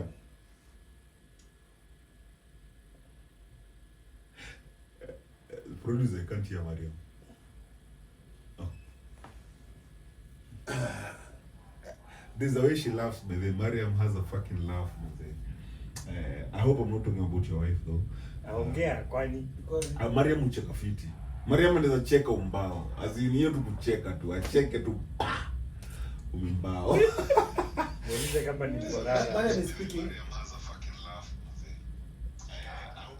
Alafu unajua na kuaga na ile ya unaanza kuimagine, you know when we started the show ilikuwa tunajiambia kuna venye mademu wangeona low tone. Alafu inakuta on. Mariam naturally speaks like that, man. She speaks on a low tone. Sultan da kunyandulia wewe bibi yako yani. Sijui ni mrekodi. Hiyo tutamchukulia BNB. Wewe Mariam. Tutachukulia BNB bwana. Ile unaongea. Yo ongelesha kila mtu hivyo. Sasa ndo maana Sultan aliingia box na jielewi. Mariam kumbe anachukua receipts zake. Lakini ni wife wake pia. Twitter wife. Twitter. Mariam ni real wife wa Sultan. Hiyo narrative diesel alianza upuzi tu. Nikashika. Like a joke. Mimi siwaamini. Nyinyi wawili kuna venye you both of you talk, it doesn't make sense. Nyinyi mnachukiana. Unajua baya nyinyi. Kwani mnajuana ndio mchukiane? Hamtaki kuzungumza reality. And what we speak, tunazungumza what we are going through. You and Mariam speak reality. reality. I speak from what I go through. And maybe kidogo inafanana. Gatekeeper. No, it's not about picky. It's just speaking from what we know. So nakuja kumtetea. Where is she, baby? She's amekuja kutetea Maria. Wacha producer tusikie anatuambia nini. So since I was put on blast and made to explain my position, and half of you have listened, my question is this: why are we encouraging people to continue having kids? Because this is my thinking. Yeah. Why are we normalizing having children in an economy that's changed, in value systems that have changed, in family structures that are broken? Why are we normalizing the conversation that you will be sad if you don't have children? Because I don't think that's true. Old man, me agree with you. Because honestly, everything is tipping towards telling people, why don't you think differently about your life? A pride of a woman is to be called a mom. Ah. A pride of a woman is to be called someone. Bro, let me tell you. A Sultan. pride of a woman Okay, is to have, okay. Sasa wacha is nikufundishe. to akuwe na nyumba yake, boma yake. Hiyo ni uongo. Hiyo That's a ni pride hiyo of ni a kweli. woman. But not to be called a mom. Kwa na boma yako, yes. A pride of a woman is not to be called a mom. What are you talking The about? pride of a Utakuwa na woman is nyumba to yako be na called mama. a queen. Not a The queen. pride of a woman is to be called a Of course, queen. a queen has to have something which ambayo itambaka Nope, when she's called a queen. Kwa no. nini? Ngoja nikwambie, kwa nini nikwambie haiwezekani kama a queen. Unakuta mtu akwa akiolewa kwa nyumba, if she doesn't bore a baby boy, hakui valued. Kuna generation gap. Hakui valued. Kwa hivyo, where does the queen stand? I agree with you on that baby boy thing, Thank you. which is another thing. Ashika. I wonder why. No, there's usually a different sort of like unaangaliwa differently when you have a boy. I've had this from mothers. Yes. Yeah, like when they had a girl and then when they had a boy, it was a whole different conversation, whole different treatment. My question is, why are we not normalizing the conversation that you don't have to have kids to be happy? Because with everything changing, and for me, I speak about this from how the things I've been told growing up, yeah? And I'm not saying my mom is not happy about, we are her world, for sure. But with what I've witnessed and with the information she's relayed, she would want me to make different choices from the ones she made, including where children are involved. And so, why are we normalizing the idea that you have to have kids to be happy? Na population yetu, I support your maneno. We need to stop having them all together. Population gani? World population. World population is not growing. In fact, It's growing. It's not. It's It's growing. not. Kwanza in Africa. It's not. Forget even the world. Only in Africa. In Africa. But it's not. Manze because situingie kwa Kenya- topic tuache hizo vitu. Kenya Tuongelee tu hizo population topic. nini yetu ni 2.1. I think Kenya we are Huko kunaendaje? 2.1, which is like. May I feel like by barely. having children aimlessly, we're encouraging homelessness. We should stop. We should stop. That's And really dig into yourself to figure out what will make you happy, because a baby is not going to make you happy if you're not happy. That's not. If you're not happy, a child is not, it's not a child's responsibility to make you happy. When you go for gathering home during holidays or whatever function you have in the house, No wonder kwanza when everyone else is not there. I'll just say this. but there's functions like weddings, funerals. Mhm. Yeah? Mhm. How does your mother respond when the other grandkids surrounds her? Let's assume they're present in the first place. Or they're none? No, not alive. We're saying you're assuming that they're showing up in the When they first show place. up. Well, of course they show up. No, they don't. That's not of course. But most of the families there, that's what they do on the gathering. And sifa ya nyanya ni kuona wajukuu wake, Okay. to play around with the kids. That's why nakuuliza, unasikia mama anakuuliza, when are you getting married? When am I having my grandkid? For my grandmother, yes, I can understand that conversation. For my your mother, I'm talking about your mother. it's not the conversation I have. That she's not teaching you the right things. No, That's that's my debatable. assumption. That's my assumption. That's debatable. Yeah.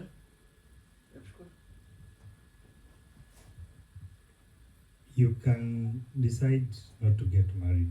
Si lazima uowe. Nobody. It's your life. You know, you can do whatever you want with your life.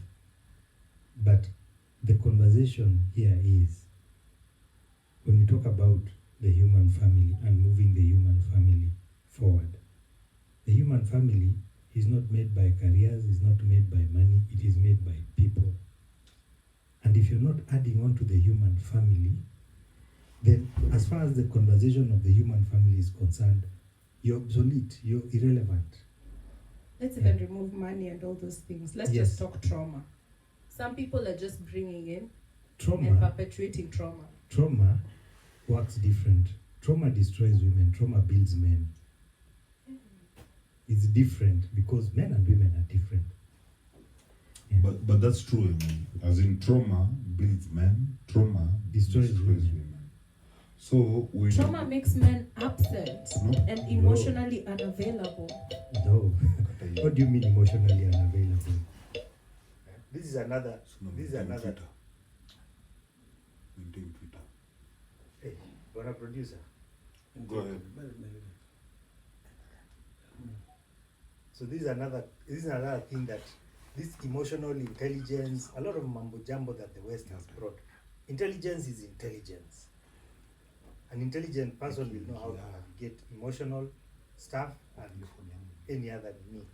So this emotional intelligence thing doesn't make sense at all. Then leaders wouldn't need advisors if that was the case. Hmm? Leaders would not need advisors. Leaders That's will the always case. need